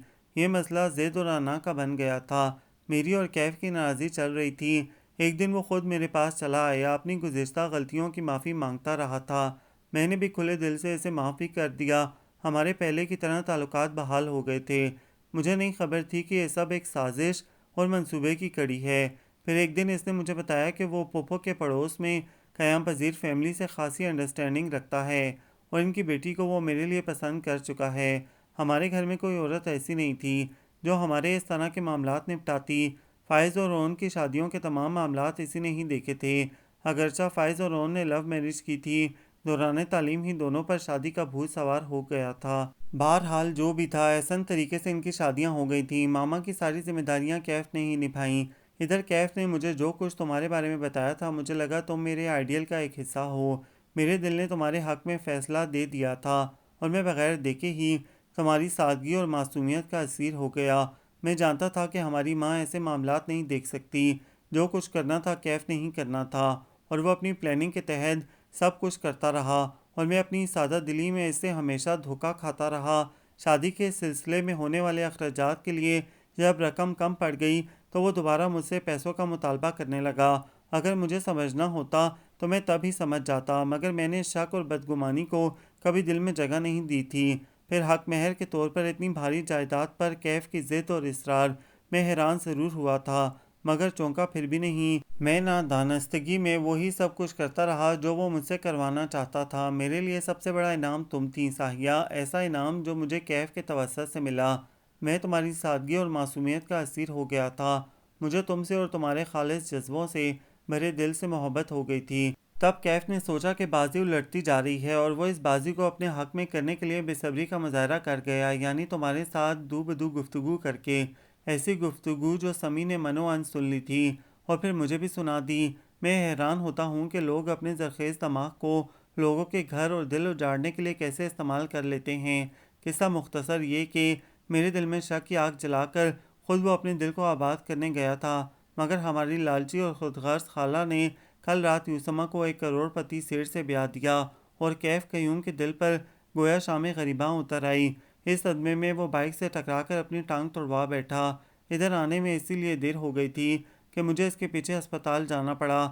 دیکھو صاحی، مجرم تو وہ ہم دونوں کا ہے، مگر میں نے اسے تمہاری طرف سے بھی معاف کر دیا ہے۔ کیا کروں، میری قوت گواہی سے محروم ماں بول نہیں سکتی، مجھے حکم نہیں دے سکتی، مگر اس کی آنکھوں کی التجا کو لوٹا دینا میرے بس میں نہیں ہے، اور میری ماں کی خواہش ہے کہ جب میں واپس آؤں تو تم بھی میرے ساتھ ہو۔ کیا تم میری ماں کی خواہش پوری کرو گی؟ وہ آنکھوں میں آس کے دیے سجائے منتظر کھڑا تھا۔ میری ایک ہاں نے اس کے چہرے کو تابناکی بخش دینا تھی، مگر میں بھی پورے ایک ہفتے کی ناراضی کا حساب لیے بغیر اسے معاف نہیں کر سکتی تھی۔ اگرچہ ایبک مجرم نہیں تھا، مجرم تو وہ تھا جو لالچ میں اور یوسما کے حصول کی خاطر خون کے رشتوں کو کھو دینے والا تھا۔ اب اس مجرم کو بھلا اور کیا سزا دی جانی تھی؟ بیچارہ دل توڑوانے کے ساتھ ساتھ ٹانگ بھی توڑوا چکا تھا۔ سب سے بڑی بات یہ تھی کہ اسے اپنی غلطی کا احساس ہو گیا تھا۔ وہ پشیمان تھا، شرمندہ تھا۔ سو میں نے سوچا کہ ایک پشیمان کو بھلا اور پشیمان نہ ہی کیا جائے تو بہتر ہے، مگر ایبک کو ستانے کا میں پورا ارادہ رکھتی تھی، سو اسی لیے خود پر ناراضی کا خول چڑھائے بولی، میں آپ کو معاف نہیں کر سکتی ایبک، آپ واپس چلے جائیں، میں اپنی انسلٹ نہیں بھول سکتی۔ آپ نے بغیر وضاحت لیے مجھے گھر سے کیوں نکالا؟ مجھے معاف کر دو صاحی، میں واقعی شرمندہ ہوں۔ ایبک میرے چہرے کے تاثرات دیکھ کر گھبرا اٹھا۔ وہ ہر صورت مجھے منانا چاہتا تھا، مگر مسئلہ یہ تھا کہ ایبک کو منانا آتا ہی کہاں تھا، اور ابھی وہ اسی سوچ میں گم تھا کہ مجھے کیسے منائے کہ اچانک دھار سے دروازہ کھلا اور سمی اور نیما کمرے میں داخل ہو کر مجھ سے لپٹ گئیں۔ ہم آپ کو زبردستی اٹھا کر لے جائیں گے بھابھی، اللہ کی قسم آپ کے بغیر پورا گھر ویران ہو گیا ہے، سمی اور نیما بھرائی آواز میں کہہ رہی تھیں۔ میں نے ان دونوں کی بے لوث محبت کو محسوس کرتے ہوئے ایبک کو دیکھا تو وہ معصوم صورت بنا کر بولا، اللہ کی قسم میرا دل اور کمرہ بھی ویران ہے۔ میری نظر ایبک کے چہرے سے ہٹ کر ایک اور چہرے سے الجھ گئی تھی۔ یہ چہرہ ماما کا چہرہ تھا، مگر میں جانتی تھی کہ یہ خاموش آنکھیں اور اداس چہرہ کیا التجا کر رہا ہے۔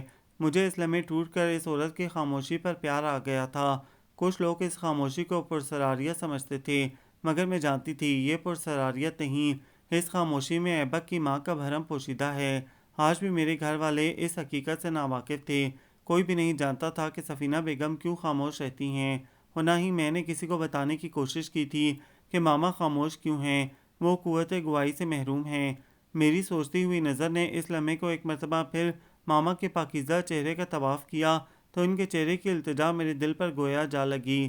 صاحی چلو نا، میرا گھر اور میرے بچے کا دل سچ مچ تمہارے بغیر ویران ہے۔ میرے دل کو ایک دم کچھ ہونے لگا تھا اور میں بھاگ کر ماما سے لپٹ گئی۔ بدگمانی کے بادل چھٹ چکے تھے، دلوں پر جمی گرد صاف ہو چکی تھی۔ میں نے اپنے گھر والوں اور ایبک کے گھر والوں کے چہرے پر چمکتی خوشی کو دل سے محسوس کیا تھا اور گویا کھل کر مسکرا دی۔ کالے ادے سرمئی سیاہ بادلوں کے پیچھے کا منظر خود بخود صاف ہو گیا تھا۔ اب ستاروں سے بھرا آسمان میرے سامنے تھا اور میں نے کہکشاؤں کی بارات کو اپنے گھر میں اترتے دیکھا اور مسکرانے لگی۔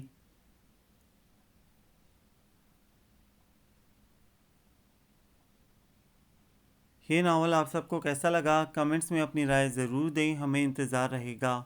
ہمارے چینل کو لائک کریں، شیئر کریں، سبسکرائب کریں۔